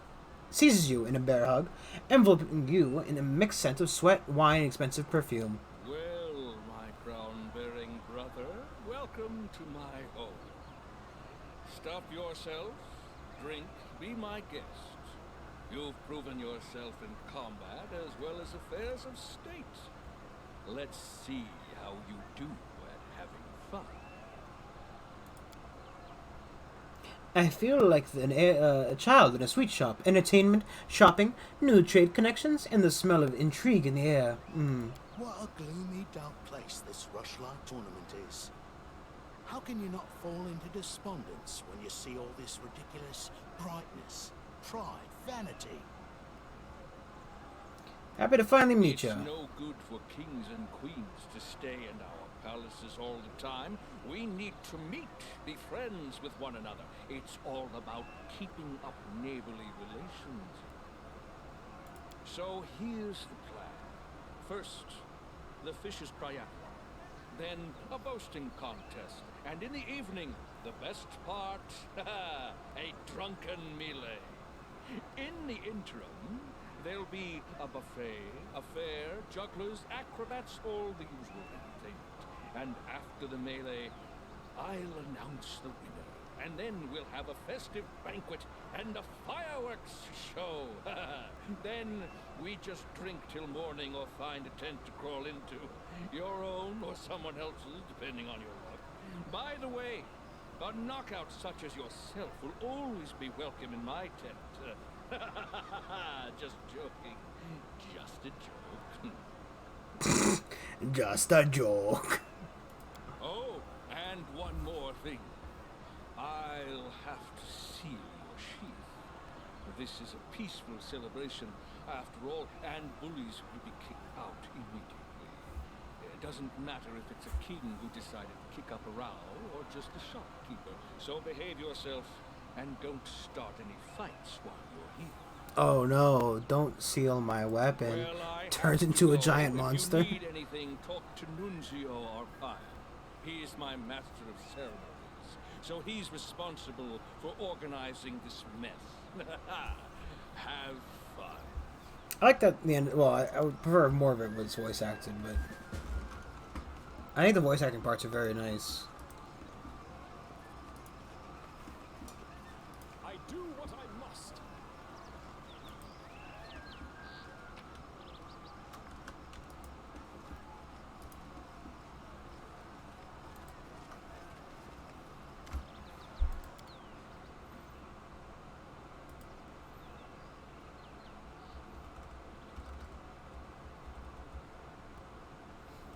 Trying to see if they have anything good here.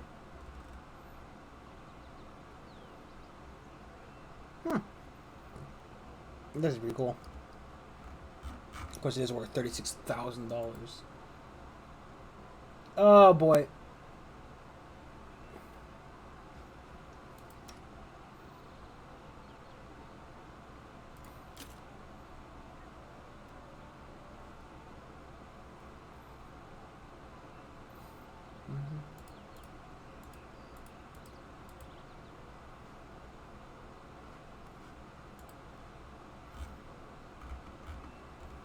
She uses a bastard sword, but I think hers is probably better than the one that's here. +4, and it has the Organ Goblin Bane. I think the sword's kind of cool, but other than that, I don't see a lot here that specifically tickles my fancy too much.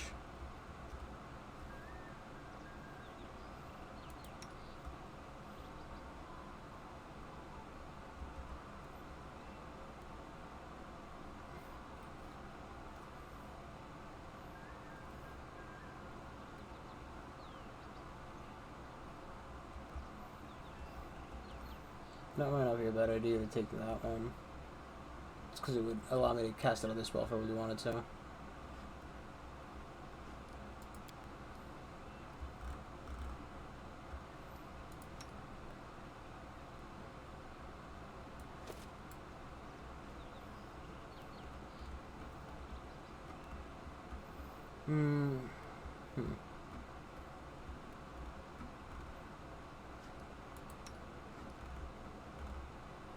I don't know, I think it's fine. The Chaos Warhammer.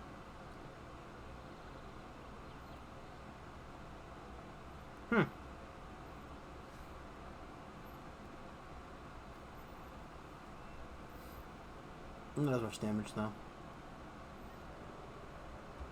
The effect's pretty cool though.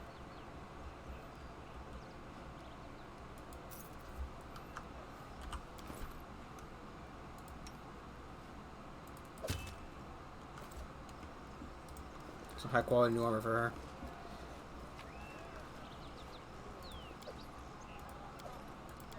Do you want to buy this stuff, sir? I know I just talked to you, but I found some stuff in your container. I thought you'd like to buy back from me. You know. It's the kind of person I am. Follow if you dare.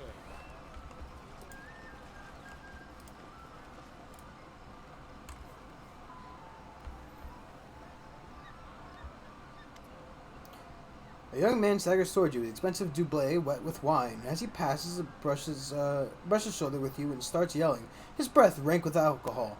What yourself? What do you think you're doing, you pig? You stamped on my foot and ruined my doublet. I demand satisfaction.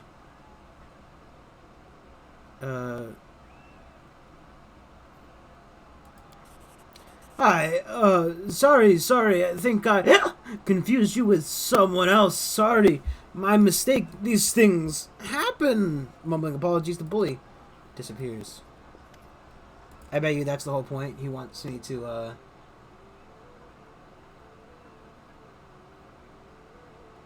resting away.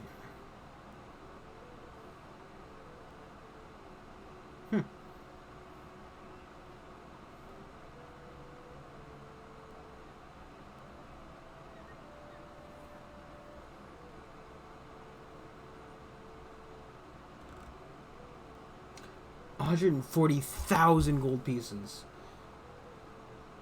Just so we're clear, that's, you know, that's a lot more than fucking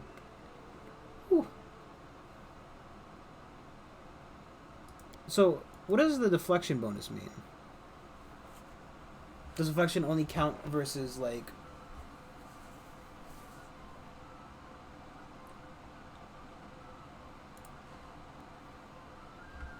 Hmm.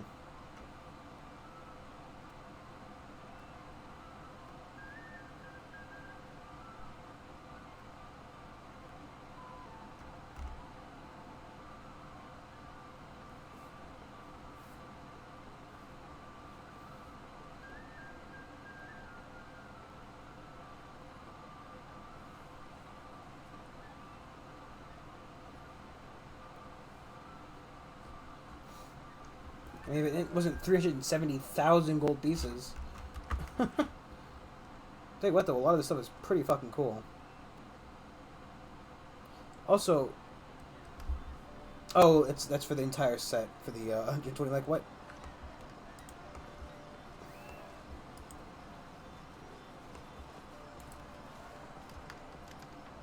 A gnome, the gnome's yellow, bloodshot eyes scan the faces in the room nervously. Outside, the big room that is nature. Noticing you, he grabs for his shield sheath.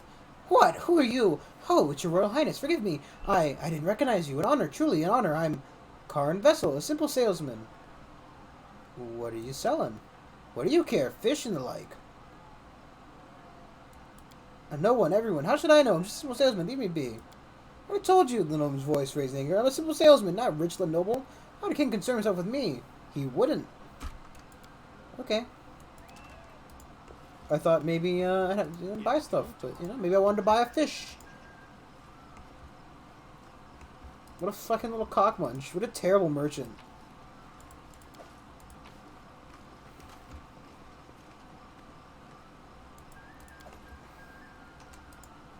I'm there. Yeah, I could get the opportunity to talk to a king from a foreign land. Maybe, chat up about my my merchant-teering business. My merchant business, just,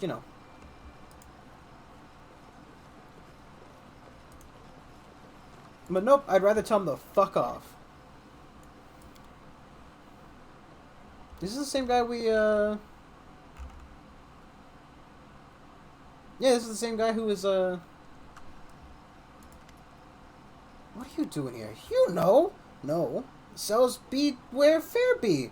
No one calling us. We come where the buying is. Professional trainer. This is the guy who was at that goblin camp. Yes. Back in the, back when we found Knock Knock. I'm off.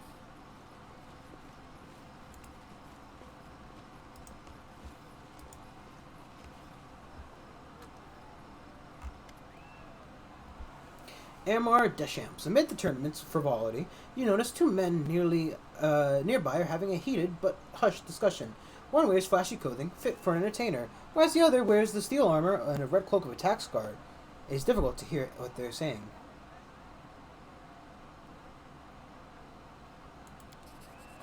While the two huddle close together, their voices only occasionally rising above the ambient laughter music, be able to overhear the rest of the conversation. The guard sternly chides the entertainer. I don't know quite what you're up to, MR, but I know that look. You're planning something dangerous. This isn't the time. He's become harsher about. Look around you, Talwyn. This celebration, it's just more blood and sport to cover the ongoing troubles. And we've both helped shepherd it along. This isn't the future we had planned for, but it's the one the fates have dealt. Can it really stand by? Begins to raise his hand and strike a pose as preparing to make a bold declaration. The guard's hand intercepts Amar's arm, firmly preventing the entertainer from making a scene. You know how harsh justice is these days. I've seen it with my own eyes, and it would crush me to see noble intentions harming good people, especially like you. I appreciate those feelings, I do. Amar gently removes Talwyn's hands from his arm, but what Pitax needs now is action, and I intend to act. The entertainer looks up, spots you, and smiles as Talwyn frowns and sadly walks away. It's a rare day that life emulates screenplays, Your Highness. Could it be that heroes arrived in people's time of need? He barely opens his mouth before he made my teeth itch with all his trickle and nonsense. Oh, heroism! That's exactly what we do. See the symbol on his clothing? That marks him as a member of the Red Crescent Theater of Patax, a fellow artist. She eagerly extracts her journal. Imagine the stories we could write together. What seems to be the problem? I first arrived here about 5 years ago, answering King Irvadi's call for artists and actors to make Patax a new crucible for the arts. Immediately, the king dedicated plenty of money to building new theaters and schools. Art only thrives, though, when there are visitors and patrons to pay for it. Aramar slides closely, lowering his voice, and that's where everybody falls flat. The Patax River is our lifeline, connecting us to the outside world. River pirates know it, and they prey upon incoming travelers. You might think the king would thwart these pirates and defend these people, but no. He's only sent escorts to protect key shipments, leaving everyone else to the pirates' depredations. This tournament, it hides how we suffer in the king's inaction. Now, when the king's soldiers cannot or will not vanquish the villains, what happens to the stories? In this stories. He winks and gestures knowingly. That's right. Heroes step in. Numerous victims have told me of the attacks, and I have pieced together the approximate location of the pirates' camp. If you can ambush and defeat them, traffic will flow, commerce will thrive, and you'll command the adoration of the boatmen, dock workers, artists, and more. Naturally, I'm prepared to write a play dramatizing their exploits. What do you say? It's unclear. It might be a lack of soldiers, or perhaps a lack of will. Leaving the pirates alone might also undercut political economic enemies in some way, but at what cost? The term starving artist was fairly common in Taldor. Perhaps you haven't heard it before. I do not have much wealth, but I can help you win the people's adorations. I also understand that among the theater's props there are few enchanted items of actual value, so perhaps I can entice you with those. Varies by the report. The camps could have a few dozen, so you may try to take them by surprise. He grins. Then it's settled. I'll write down the directions real quick, and when you're done, you meet me in Patax so I can hear about your account. No doubt the magistrate will be pleased to stop getting piracy complaints too. He draws a roll of parchment from the scroll tube. I hope you arrive in time to see my latest production. Speaking of which, I'm already late to oversee its rehearsal. Now that's more like it. Let's go crash those pirates, and we'd better not waste time here. I don't like Patax or its people. Everyone always trying to cheat you, or swindle you, or drag you into some cunning scumbaggery. Consider this a little preview. Good hunting.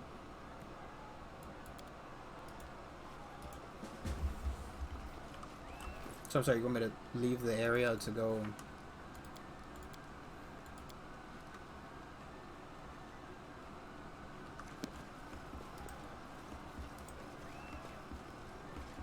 I do what I must.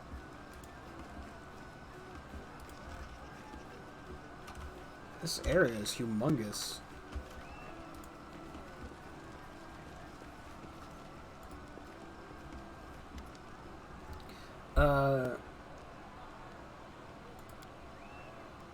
You know your long pick? Why not show off your skills? Here, we have 3 chests bound.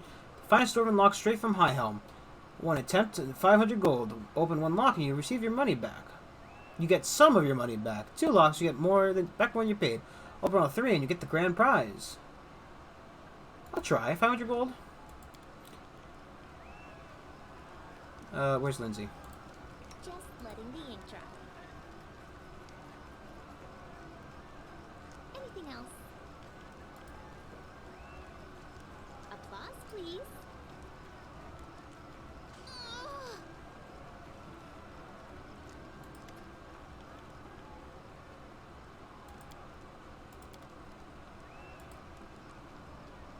I failed. I'm sorry. And so they walked on. Okay, but do I have my money back now, or? Probably should pay attention to that, but whatever.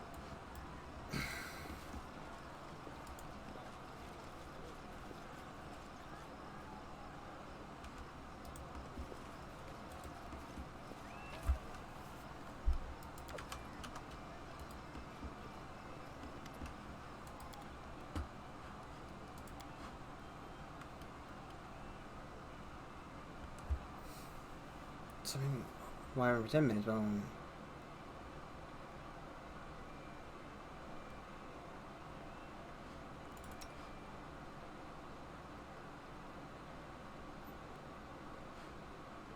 Wow. Actually, that's very pricey. I didn't even realize the price on it.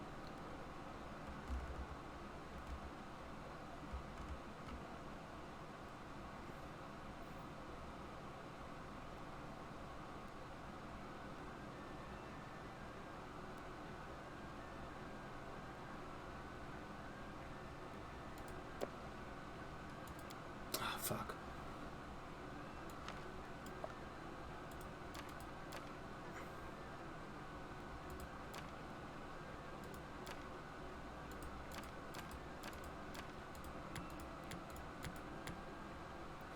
I'm trying to get the salt to even get this money.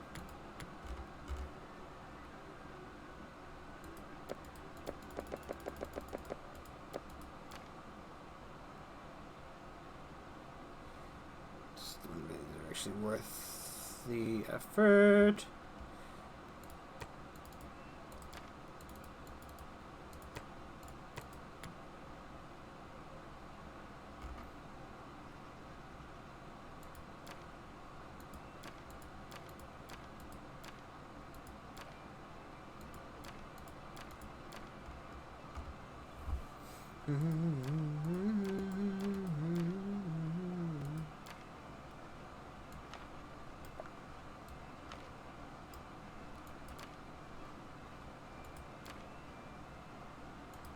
Why did suddenly stop dragging by order?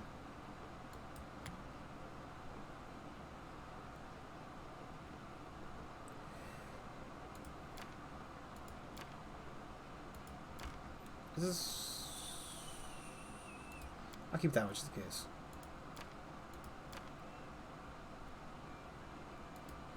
I just don't want to get anything that might be actually good.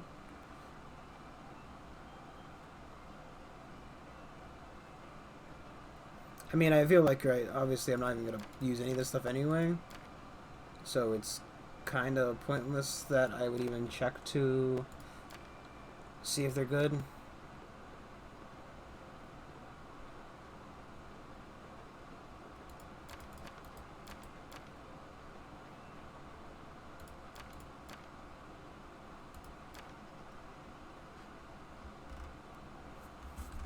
God, I still need to find 20,000 more fucking...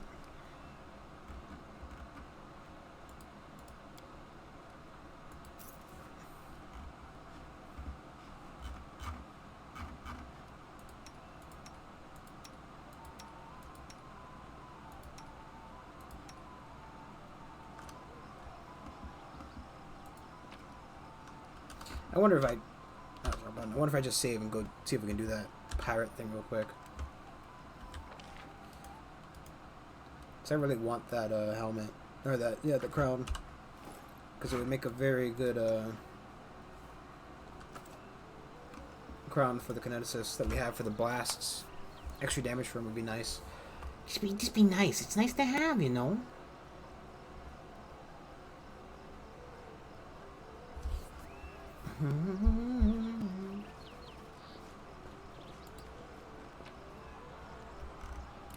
Because I have to come and...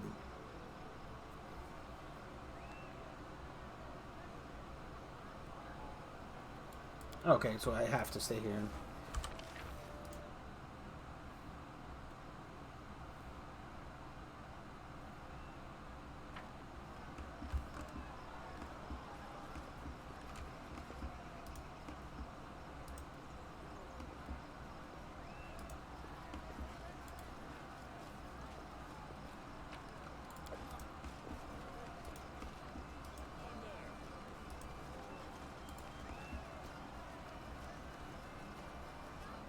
Just not my lucky day. Minzy.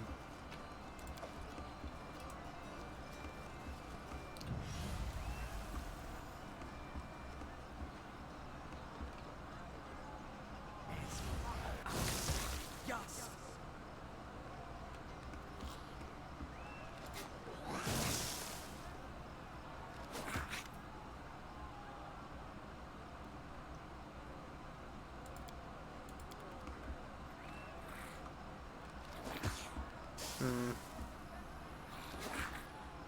I don't really want to, you know. Who won?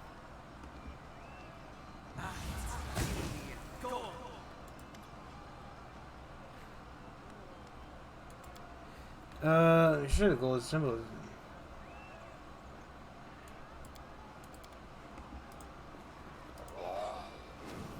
He just died.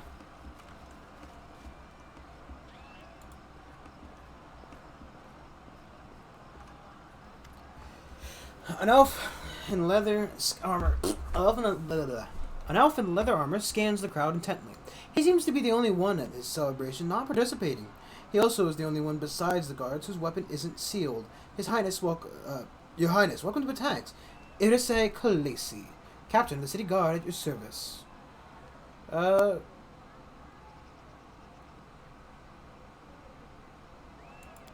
yes, the trading house hates him, of course, but, well, first and foremost, he has hostages. Second, each of the families is afraid to act alone. But they're all incapable of acting together. Gaspare Leancica tried to unite them, but to no avail. And it's probably for the best, frankly. The last thing we need is combat in the streets. Hirvardi can be blamed for many things, but he took power quickly and without carnage. Now Hirvardi's enemies have nothing to do but sit around and, like High Priest Dre Yarnus, praying for Callistra to send another holy wasp down to take him away. I'm sorry, her giant holy wasps! Ooh. Purpose of visit, if you're here on business, well, you already know King Hirvardi, of course, but it'll be worth your time to speak with Gaspare Liancincia, too. The trading houses may have lost much of their former power, but they're still capable of many things. And if you'd like to partake in the renowned culture, there's Anamid Belvara, the most favored bard in the city, and Letilia Galarin as well, headmaster of the academy. Just take care, they can't stand one another. I'm afraid I'm gonna accidentally hit the fucking fight button.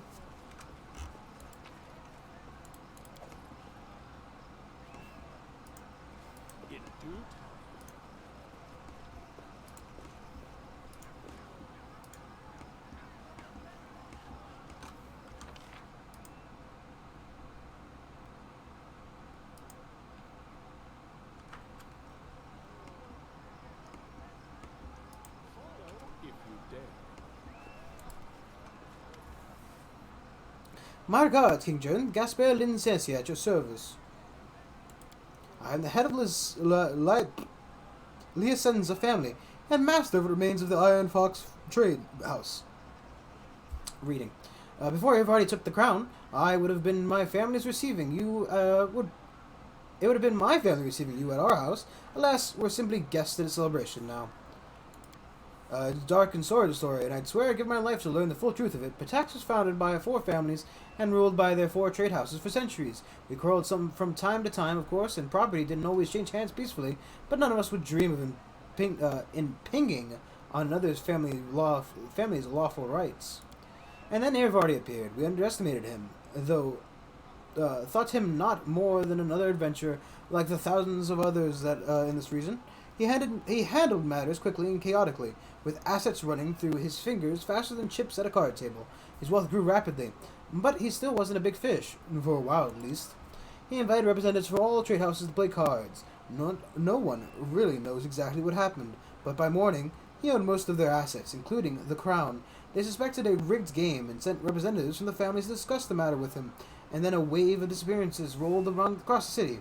My brothers, the former kings of Patax, disappeared, along with many other honorable people, and Hirvardi made clear that our lives of his hostages would depend on our obedience.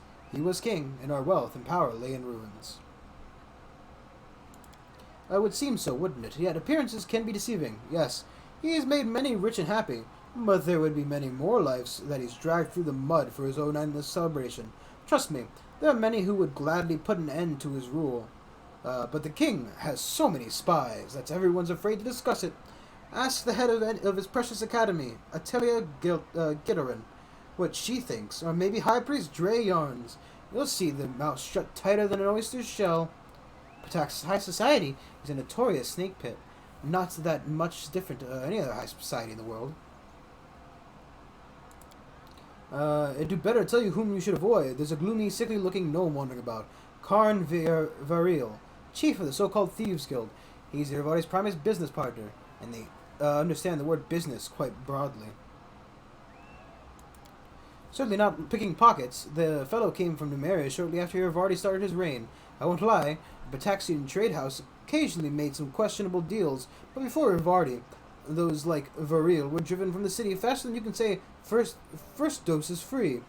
The man is a drug pusher. He sells the blood brush extract. They say it enhances all senses extraordinary and evokes vivid visions, but also affects mine and could be toxic in repeated doses. I also saw those who overuse it.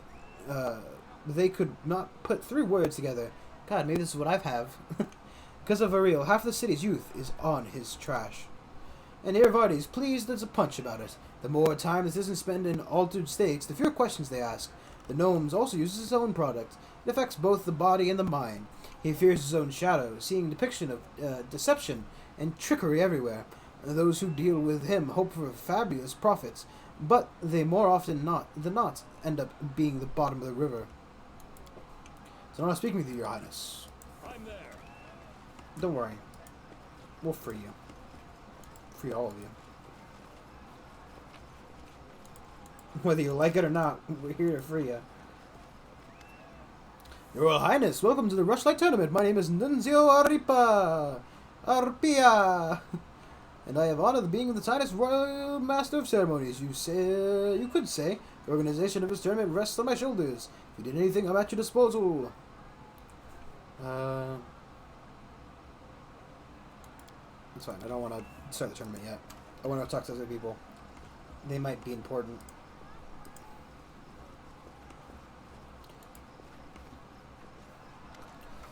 Oh, a new face at the celebration. I'm pleased to meet you. Trajanus, High Priest of Callistra, at your disposal. Hera mumbles, vanity, futility, vexation, spirit. The priest looks away. Oh no, I've no issue with his reign. He's a generous donor. Celebrates, and the celebrations he hosts are beyond praise. The king himself, though, exorbitant pride is irritating. Callistra dislikes those who would place themselves above the gods, and I wouldn't be surprised if he teaches him a lesson sooner or later. That I could deal with, though. There's something else I find harder to tolerate.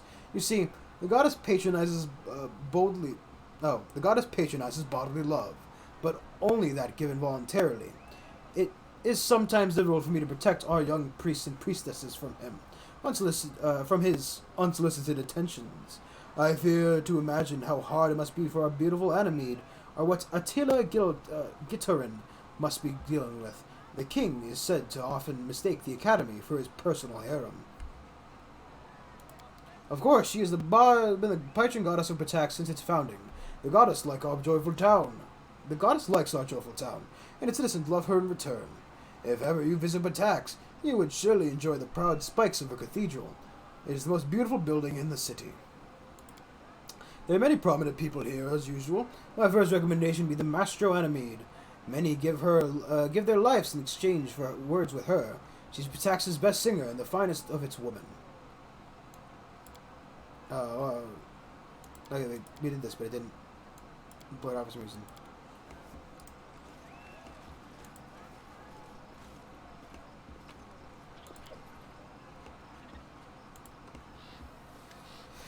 Oh, Jurns, the famed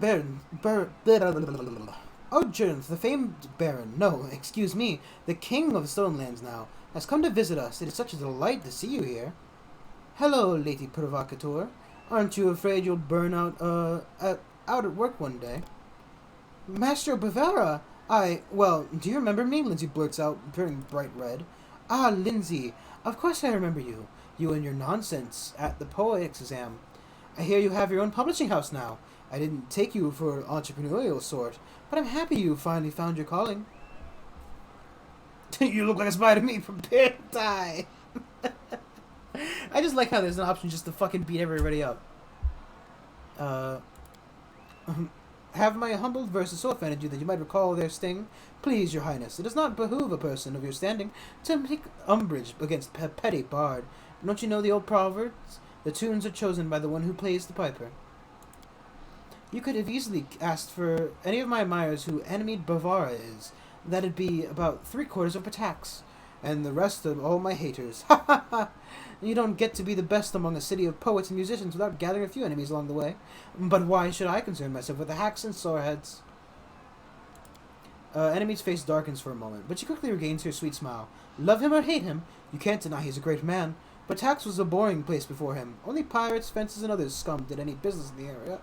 But then King Iravardi came and turned it into the cultural capital of the region. With him in charge, the arts have flourished, and the city's been filled with songs, paintings, and statues. I must pray that Callistra breathes the same love of the arts into the withered hearts of some of the other rulers in the region, prefer to squander the resources on saber-rattling. Some may say the King Irvadi doesn't have a taste for arts. Any successful person gets haters spread dirty rumors about them. You should hear the things they say about me. Pay it no mind. Our king is a man of exquisite taste, with appreciation for all kinds of art. Of course he has enemies, lots of them, just like anyone who's actually accomplished anything in life. Take some of the old trade houses, for example. Licencia and some others, whom he stripped of their power. They'd love to see him at the bottom of the river. But even now, in their mutual sorry states, they can't manage to work together. There's also Irse Khaleesi, captain of the guard. He was just seething with indignation when the king brought the new rules of the city. But who wants to listen to the winning of failures like them? He already brought a golden age on Patax. And made pursed her lips for a moment, then replied slowly, choosing her words carefully. I prefer not to discuss the private lives of His Highness with strangers, much less my own. The details of any interactions between us will remain between us. Let's discuss another topic. Our beloved king has run this tournament once in several years since he took the throne. Guests from all over the River Kingdoms come for it, from Daggermark to Mivon. It's a pity Brevoy didn't honor us with the representative this year. I guess the Aldori aren't in the very festive mood right now. On the bright side, we get to host you for the first time, and Callistra willing, it won't be the last. That depends on what you're looking for. If you're in the mood for pleasant company, well, you've already met me. And if you're in the mood for some schadenfreude, you could listen to the whining of Gaspar Lincencia, his family lost a taxing crowd in a card game. Or maybe Altilia Gerton, the headmaster of the academy, who seems to think her skills at bureaucracy make her a good bard.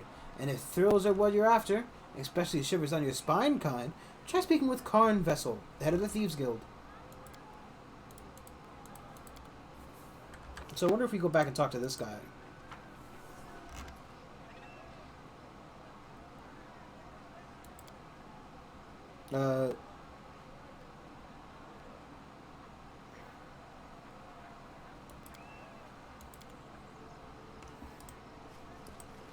Apparently... I do what I must. It's weird. There's some kind of shortcut there I could have taken. Ooh, what's in there? Owner of this book reads one new chapter every time on Rask Group, granting a benefit to the next rest depending on which companion chapter to describe. Chapter about someone grants ability to use Fireball 3 times per day. This about Lord Justitor grants 5 competence bows of persuasion using damage and sneak attack and damage die. 10 elements bonus stealth checks. Makes the target rage as a barbarian for 6 rounds 3 times this day. And to use 3 link. I mean, this is weird.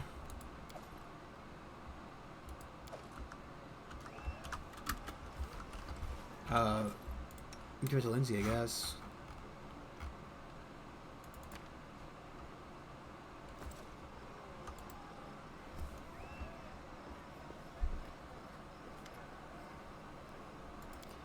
Celebrations for you, for the city guard. It's just another day of work, and right now our work is preventing disruption of the festivities. Even pirates and smugglers have laws of a kind, and they need someone to keep their order. The city guard was created by trading houses not long after the city was founded, but paid by citizens. Not all of them like us, but they all understand they're better with us than without us. The rumors get around. You know, I heard tell the ghost in the academy. It turned out it was withered plaquette floor of the speaking. Shame.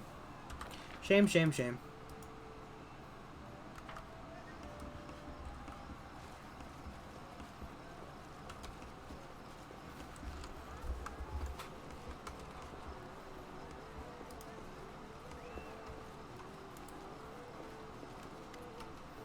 Greetings, Your Highness. I am Attila Garatin, Headmaster of the Academy of Grand Arts. Welcome to the tournament. Is this your first time here? I'll be honest, I'm delighted to hear what you've done with Swordlands. Not so long ago, it was little more than a hole in the ground, but you brought it real civilization. Bravo! Yes, Professor Eobald found a refuge in our capital, and you know what? He's writing his memories of his time in the Academy. I'm sure it'll be an itinerary for everyone in Patax. No, all of Avestan. A book, you say? How brave of him! Always neglect to include the details of his dismissal. Till his voice icy cold and bone dry. What details? What do you mean? Irvardi kicked Professor Abel out for just being too smart, didn't he? I'm sure that's exactly how he describes it. They call him the Insightful for a reason.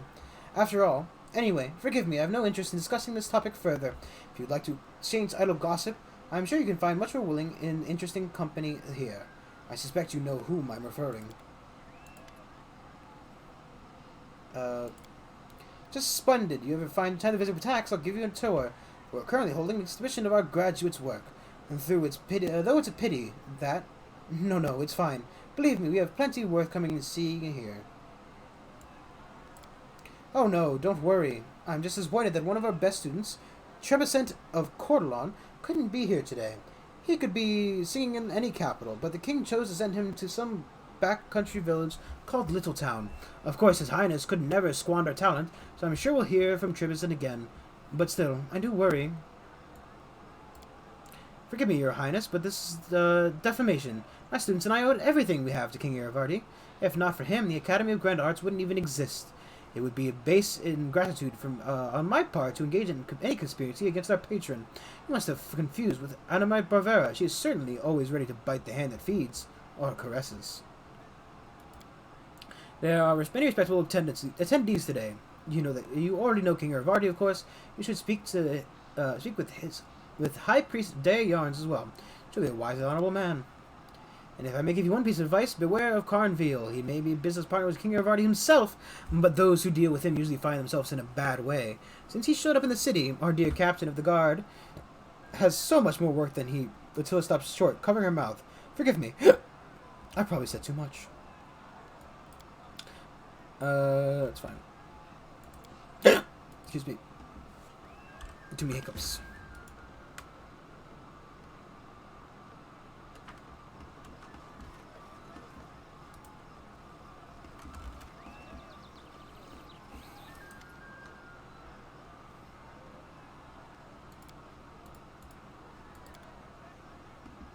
I don't know, I don't really want to get in a fight with the guards. Something tells me that if I want to try to participate, then I probably shouldn't, Applause, please.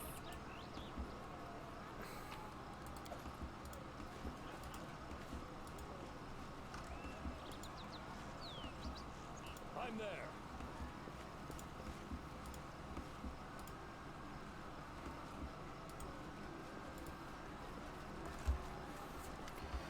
I want your hat, man.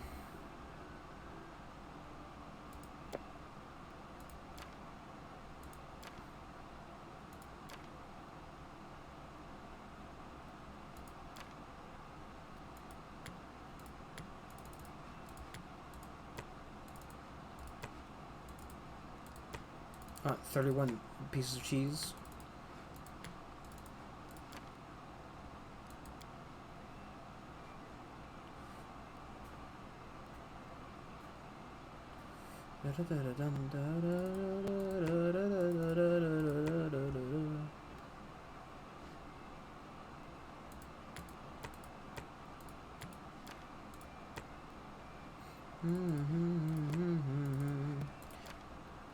I mean, it's good times I need to, clear out some of my inventory by trying to get every bit of just general garbage out. In some vain attempt to buy a hat that might be pretty good.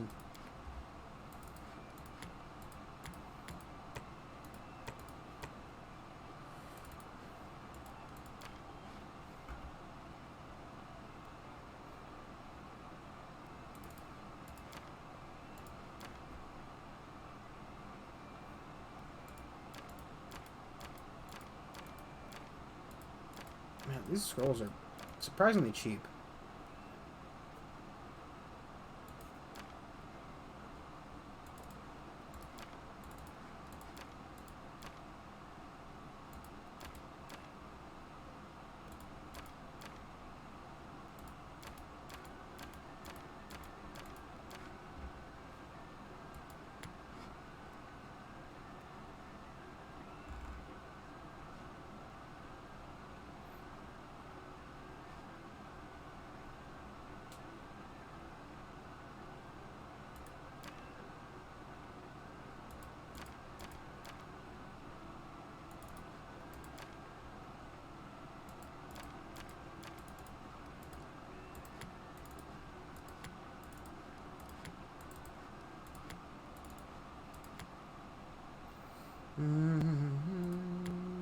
Sorry this is taking so long, but I want to get this damn hat. Do do do do do do do. Considered selling the other hat to her, but that's just gonna go to his sister.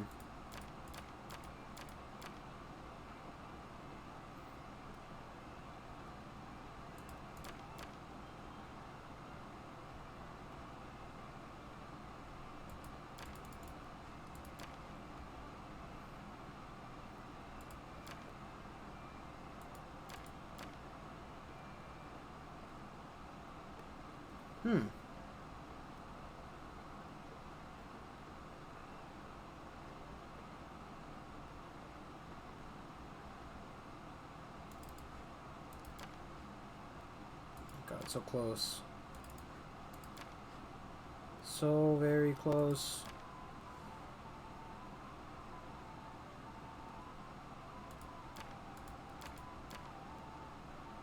Got all these keys I have for no reason.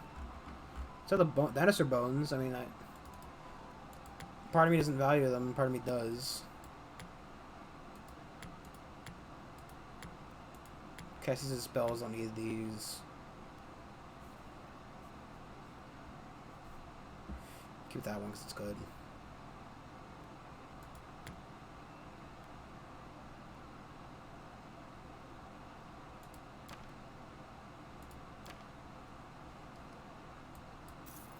Got the hat!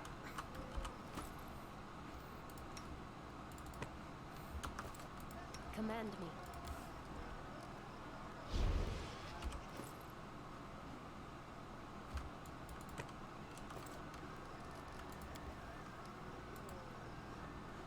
So she's here. Let me just do this real quick. I know.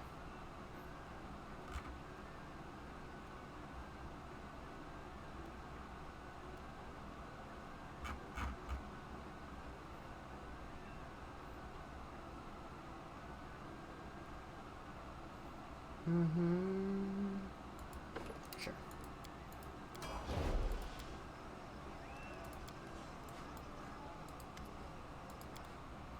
Out of money now.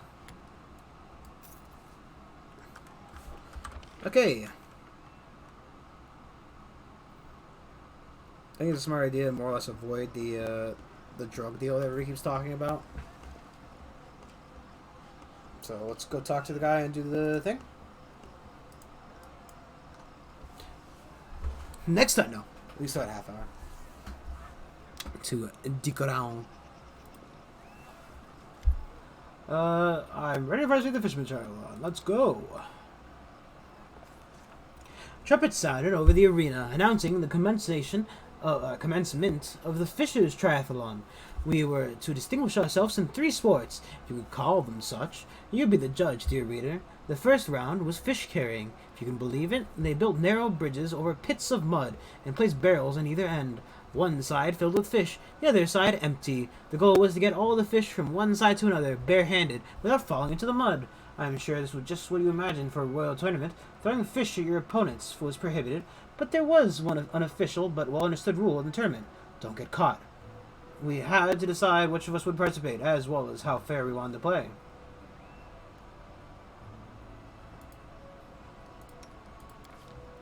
Fuck.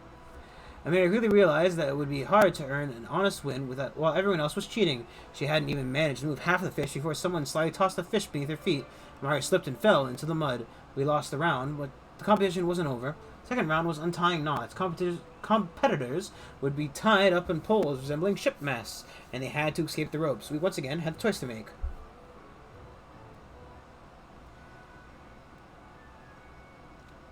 Sharpen coin goes.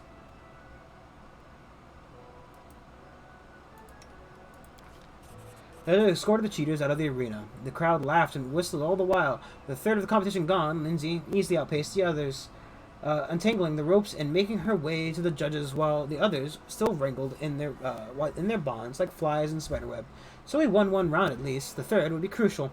The last round of the tournament was diving for river pearls. Huge tubs were filled with mussels in the river water. and some empty jars had been placed in the sets of on a set of scales. We'd have to open some mussels with our bare hands, gather the pearls, and deposit them in our team's jar. Of course, playing fair wasn't a priority. We could try weighing down the jar with other things as well.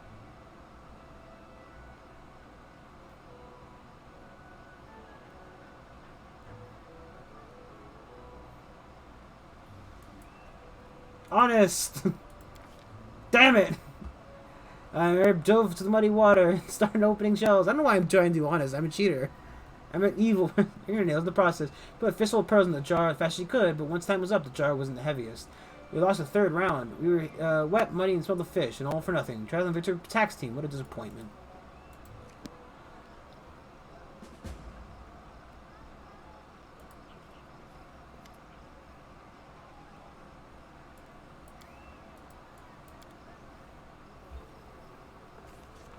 Tournament continued with a boasting contest. The first participant, a man from Daggermark, stepped up on the podium and told a raunchy story about him sneaking into a temple of Clastra and seducing all the priestesses, including.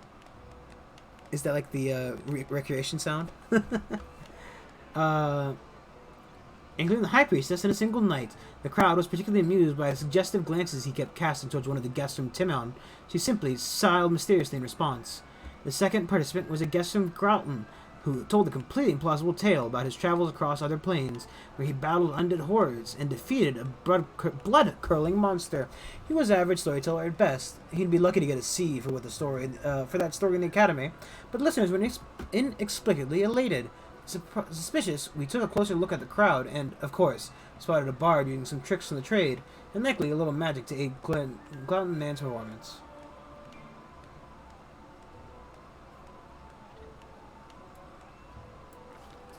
The bard collapsed on the ground, choking on his own blood. All the same, the crowd noticed. We were gone, long gone. Needless to say, the honest person Glutton participant, his performance was ruined. Then it was Petax's turn. The kingdom's honor was represented by Anamid Belvara, the sweet-voiced singer, whose smile could win over the most withered of hearts. Oh, Anamid! But while her voice was smoother than silk, her words stung like arrows. With a soft smile, Anamid told everyone how she'd spent months in our kingdom, learning our secrets and instigating a riot. Of course, the honest trade of the bard and the shady dealings of the spy often go hand in hand. But, oh, Anamid, who could have expected such an ugly blow from our lovely lady? She described, in surprising and exceptionally critical detail, how much the citizens of our young state suffered under the atrocities of the troll assaults and the magic plague. She never stooped to actualize, but she made it sound like our king, Baron at the time, was simply drinking and debauching while his subjects struggled. She made our crusade against Vorticai look like a cunning conquest of Varnhold, and the war with Tegalords an uncharacterized and irresponsible venture. Talk about cruel and unfair. When Enemy finished and left the stage, it was our turn to perform. And what feats did our participants decide to tell them in a performance? That's probably...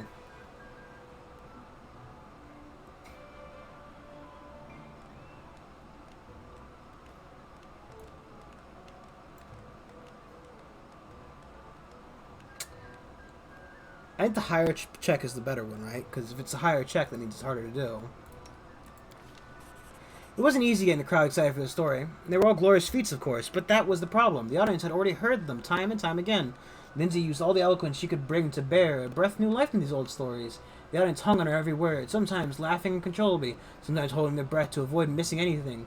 Lindsay's finally brought the story to an end, and the viewers gave her a standing ovation as she left the podium.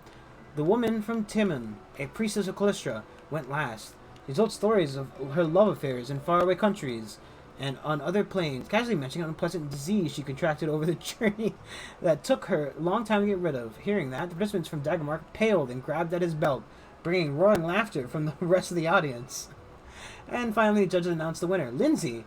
She walked up to the podium in thunderous applause and took a bow.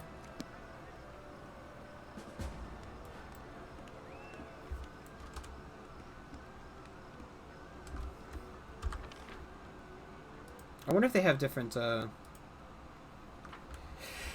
like, could I talk... Whoa, whoa, whoa, I was...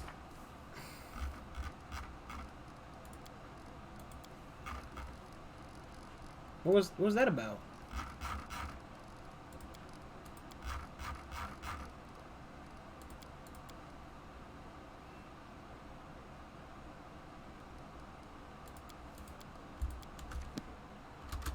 Oh, was I supposed to? Oh my god.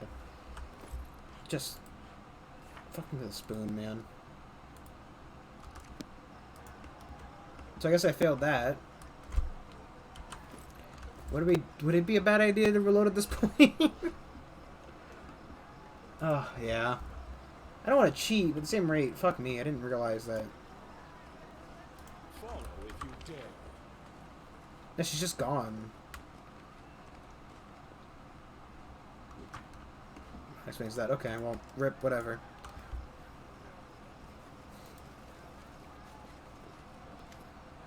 Your Highness! Let's begin. It's just be splendid. Why do I have to bleed the melee, specifically? This will be quick.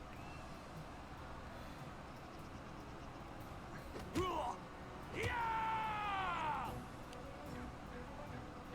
Yeah! Don't hold back.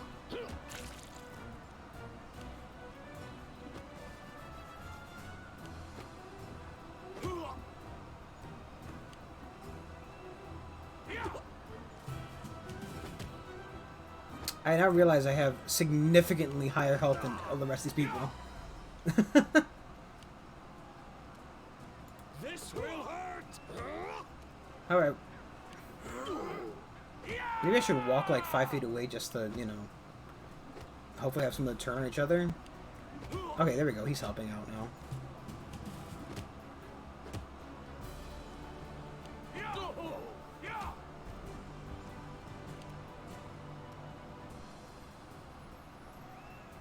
You should have run.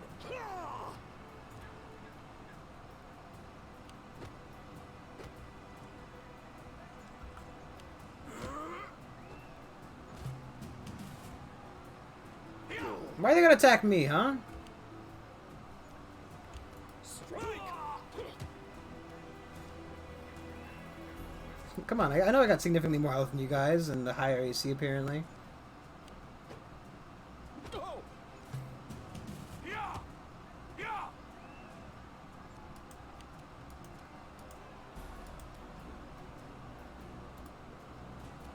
Don't hold back.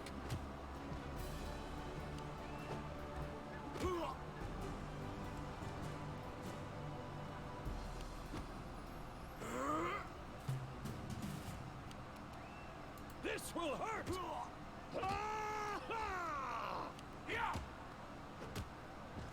I was hoping that he'd get another turn on him, but... You should have run.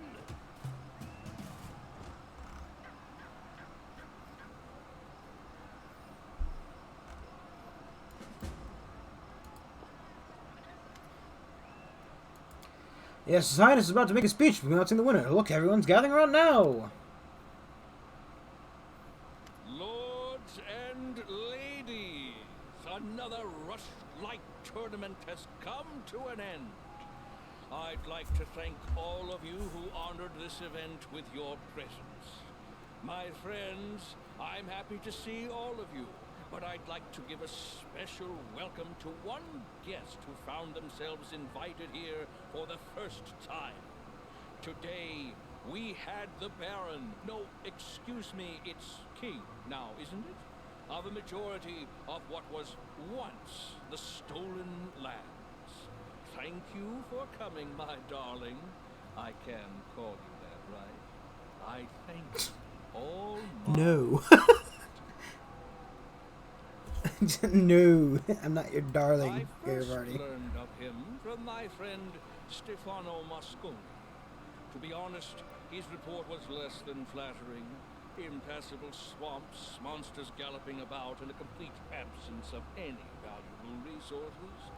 Nothing more than a dirty hole ruled by another bandit lord, hardly worthy of your attention. That's what he wrote back then. I'm so happy he was wrong. Oh, that's the guy who's a dick, and we saved his life. Stefano himself seems to have vanished somewhere in the neighboring domain, unfortunately. Perhaps he met a Hydra on his way back, or drowned in the omnipresent mud.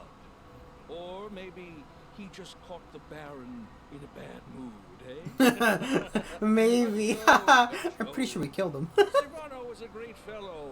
It's a pity he joined the many travelers who vanish in those lands each year.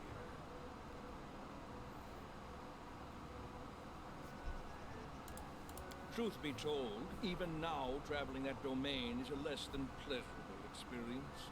Some roads have appeared, but their safety leaves much to be desired. Take the sad story of a poor Toman Henvati from Gralton. He set off to those lands and hasn't been seen since. His brother Idrist went to find the poor fellow, and what happened? Was that the guy who sent the letter? We found him and then we killed his grandfather's ghost in him.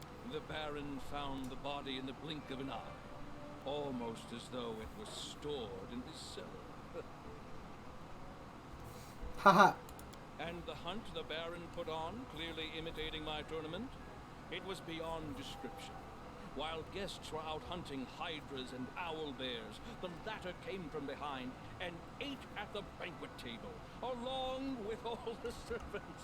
Some celebration, right? I'm flattered by your Borderlands simmering attention to my persona. But why don't we exclude you as well, for example?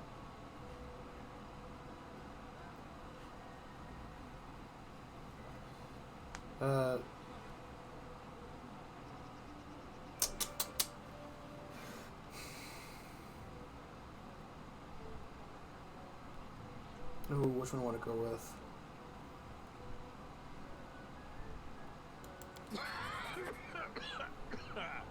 Right. Yes. I did get a bit carried away. I did murder that first guy. The second guy just found his brother's corpse, okay? All I Goblins really are raiding wanted it? to get at was that His Highness is a personage truly as extraordinary as his lands, and I'm happy to see him at this celebration. And now it's time to announce the winner of the tournament. This year, no one managed to win all 3 contests. Since the victories all belong to our neighbors here and Pitex, as the chief judge, I'll be rewarding the prize to Pitex for their grace and skill. A joke, I was joking. You won 2 contests of the 3. The prize is rightfully yours. Let's hear it for the winner. Your Highness, if you please. I know you're not exactly a master of ceremonies, but please try to say something articulate to my guests.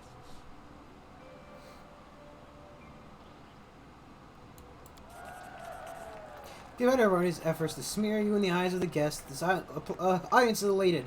Your speech garners a hearty round of applause. And now, with the competition over and the prize awarded, let's get on with the main part of the celebration. The banquet! I can hear your stomachs growling from here.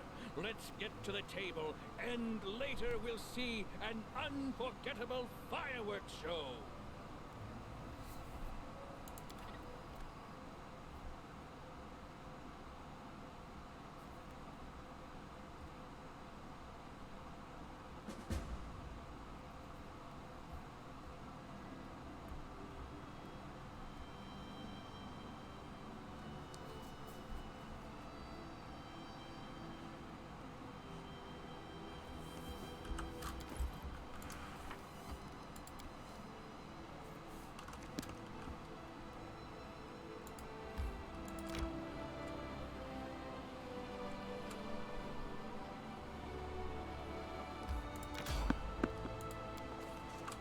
Our travels brought us to little towns surrounded in pursuit of the dastardly river pirates who had been. Our travels brought us to. I'm gonna do it again. Our travels brought us to the little towns surroundings in pursuit of the dastardly river pirates who had preyed on innocent merchants and travelers. It would have been nice to march in, knocking. I'm sorry, I thought I saw something. I was brain panic. It would have been nice to march in, knocking some skulls together, and call it a day, but rumors suggested we were heavily outnumbered. Even worse, the villains had set up their camp in a defensible position in sight of their boats, protected by the river on one side, a thick forest on the other, and a sticky swamp on the third. Add in a bunch of sentries watching for intruders, and we were in trouble. Thank goodness our fearless leader had a plan.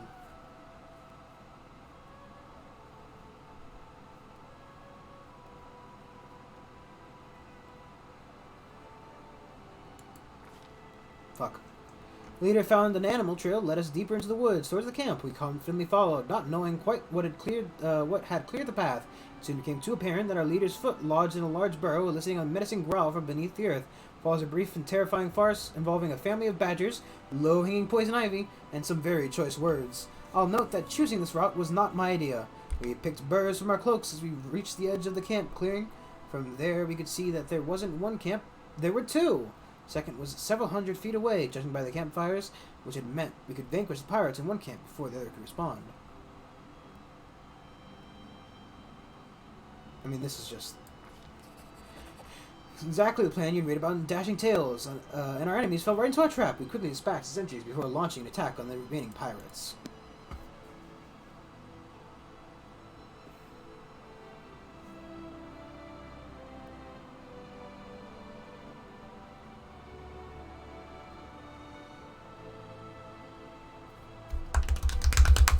Pirate killing time! Fuck pirates. What do they know? Nothing. Life ends here. They don't know how bad they're gonna get fucked in like 5 seconds. Flames take you.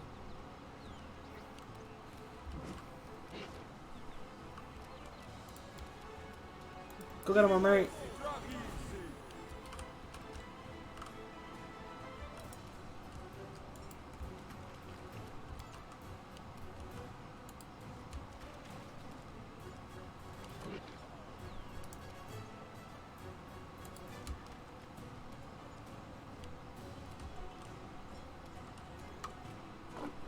I would kill, like, the alchemist just died straight out because that was part of the,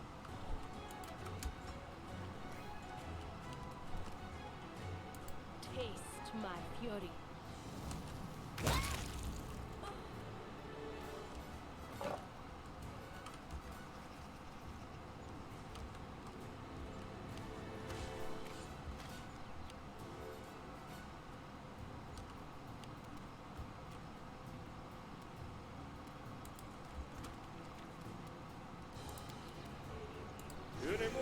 Drop easy.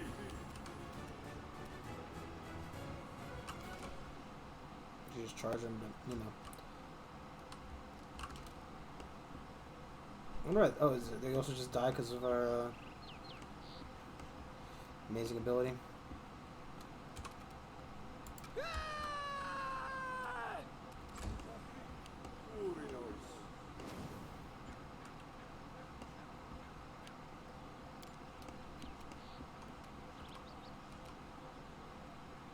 Do not falter.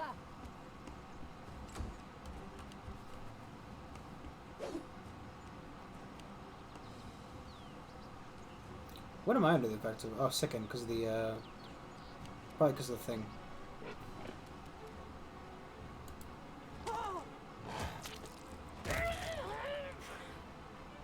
Just the poison ivy and whatnot. Nice!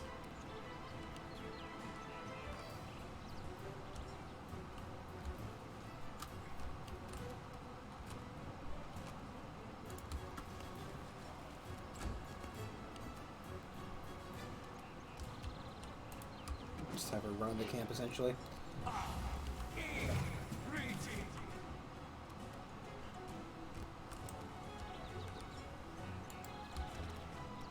This is going to hurt. Wow. I must say, they have a surprisingly small amount of health.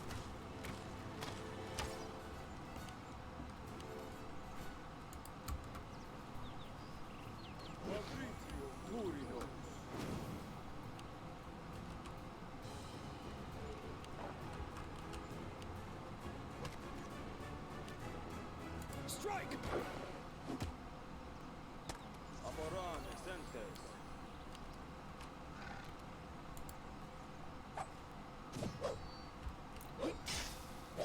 Oh, that's right. Full round of turn. Yes.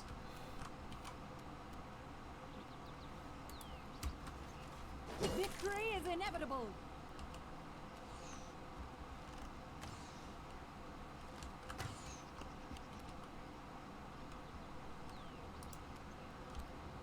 Do I have to...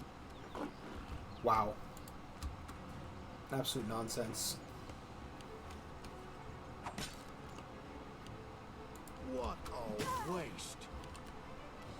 Any last wishes?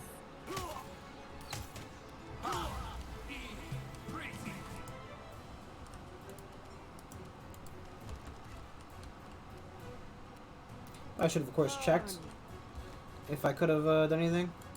Flames take you. My fault.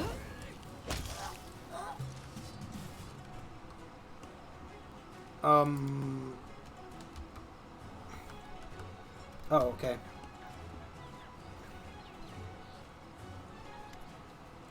A voice cuts through the din, roaring with such indignation that the fighting momentarily stops. What's going on here? Who dare attacks my camp? The speaker is a suntanned woman wearing light blue traveling clothes with high boots, embroidered heron. I know what a heron is. God damn it! I live in Florida. There's at least 20 of them. Adorns one of her sleeves. She draws her weapon and takes a menacing step forward. I don't know who you are, and any patience I have to clear your excuse is short-lived, as you are. If you have something to say, make it good. Behind her, you can see more combatants approaching, but you have a few moments before they arrive. Blue outfit Heron indicates that she is an important member of the Riversong Trade House of Batax, possibly a member of the controlling family. Joffrey Vescardi leads trade houses and might be his sister, Reshla Vescardi. And you look down at your enemies you've slain. It seems you haven't attacked pirates, you've killed influential merchants. A woman's face wrinkles in disdain. I've prepared to kill thieves, but it looks like I'll have to kill idiots instead. You don't know. Explaining is not worth the breath.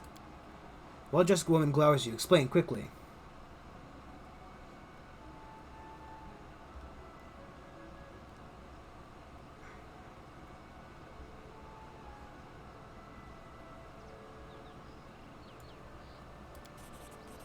Ah, last hint of wisdom. Yes, you're right, she thinks a moment before continuing. Perhaps I was hasty to dismiss you as anything but dim-witted brigands. I am Reshvala Vexcari of the Riversong Trade House, not a pirate. Who provided you with this information? Reshvala makes a disgusted sound. That man writes overblown dramas for a living, and you trusted him? What kind of fool would you have to be? She trails off and peers at you more intently. Wait, are you certain? I was warned that you might have tried something like this. She extracts a scroll from a tube and unrolls it for you to see. It clearly warns the Viscari family that raiders sent by you would soon threaten her shipments. Judge Cleverway may be a bastard at times, but he sure knows he sure knew you would attack my convoy. Give me a good reason I shouldn't throw your corpse into the eels. I'd kick your fucking ass in a heartbeat.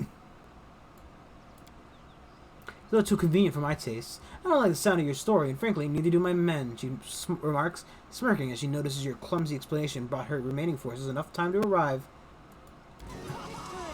Bitch, you are fucking dead. I don't know who you think you are. -3 levels? How fucking dare you? You know what? You're turning into a dog.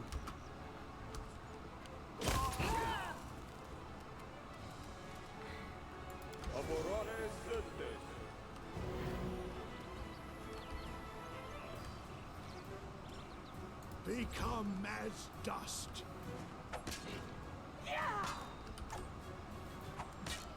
Matricium Turinos.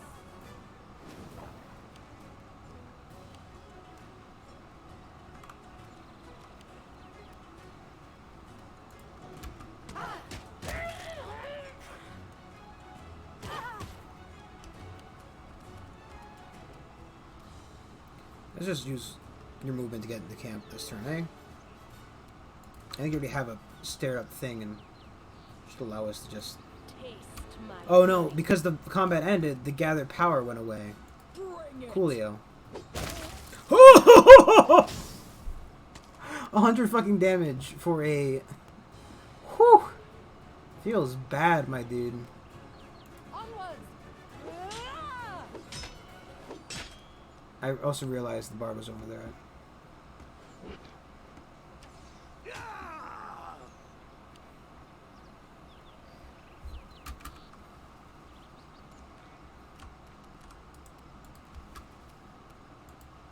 is where I step in. Oh, come on, Lindsay. How did he have more than 10 health? By the way, you're a dog now. How dare he remove my levels?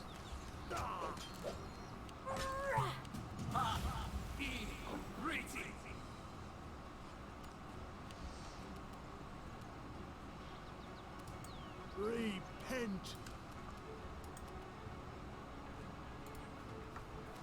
Your life ebbs low.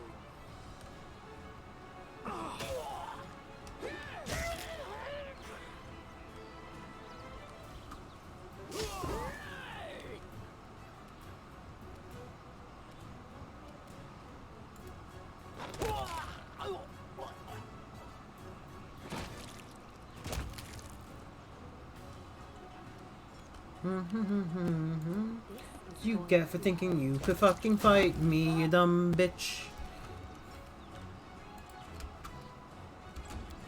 You should consider the fact that I am a literal god.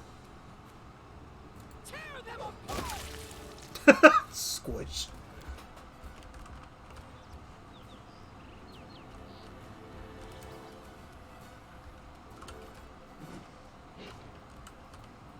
Stay behind me.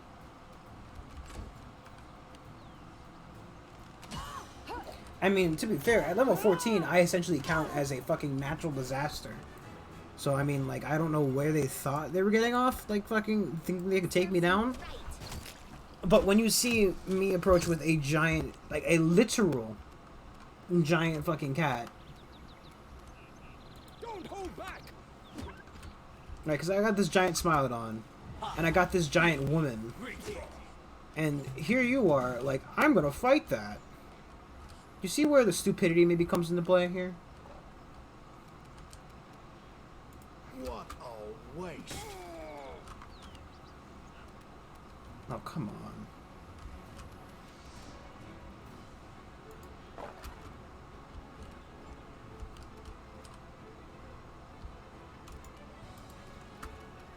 Burn.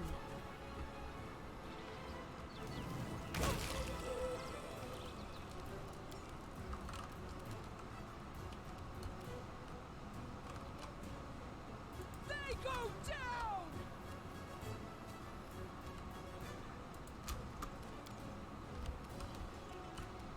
Let us strike as one.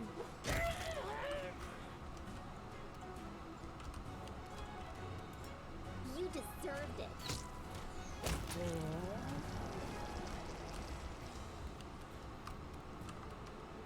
This will hurt.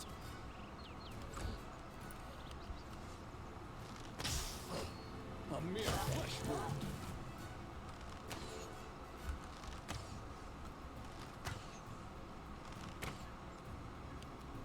Become as dust. Apparently, for some reason, the harem's hasted.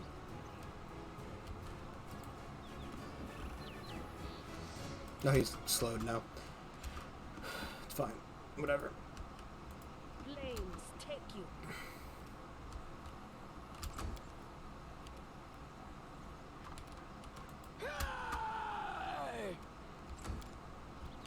Will not falter. As we all very slowly enclose on our position. Enclose? No. Brain farty bad.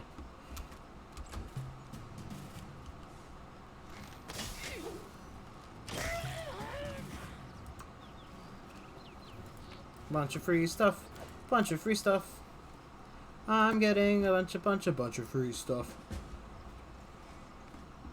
Bunch of free stuff. Bunch of free stuff. I do what I must. You're a fucking idiot for thinking you could fight me.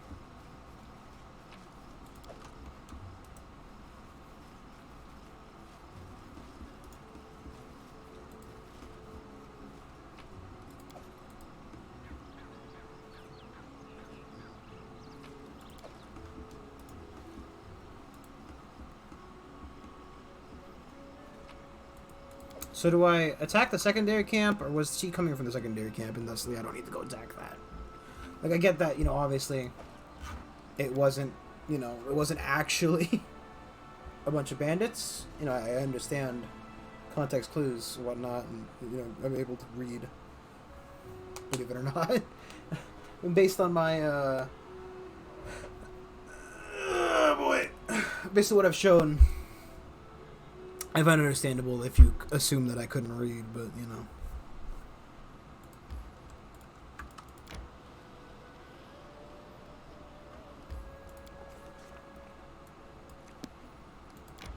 Nope.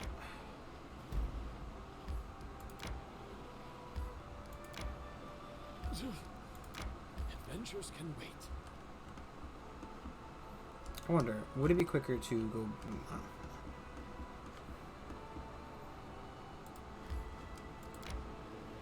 My strength fades.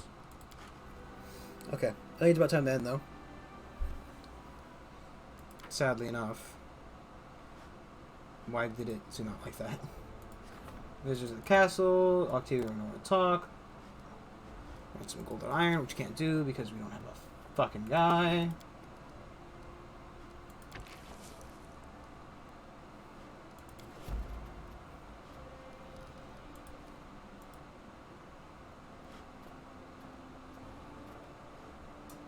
Did he fail to talk to the people or something? I'm confused. That just never happened?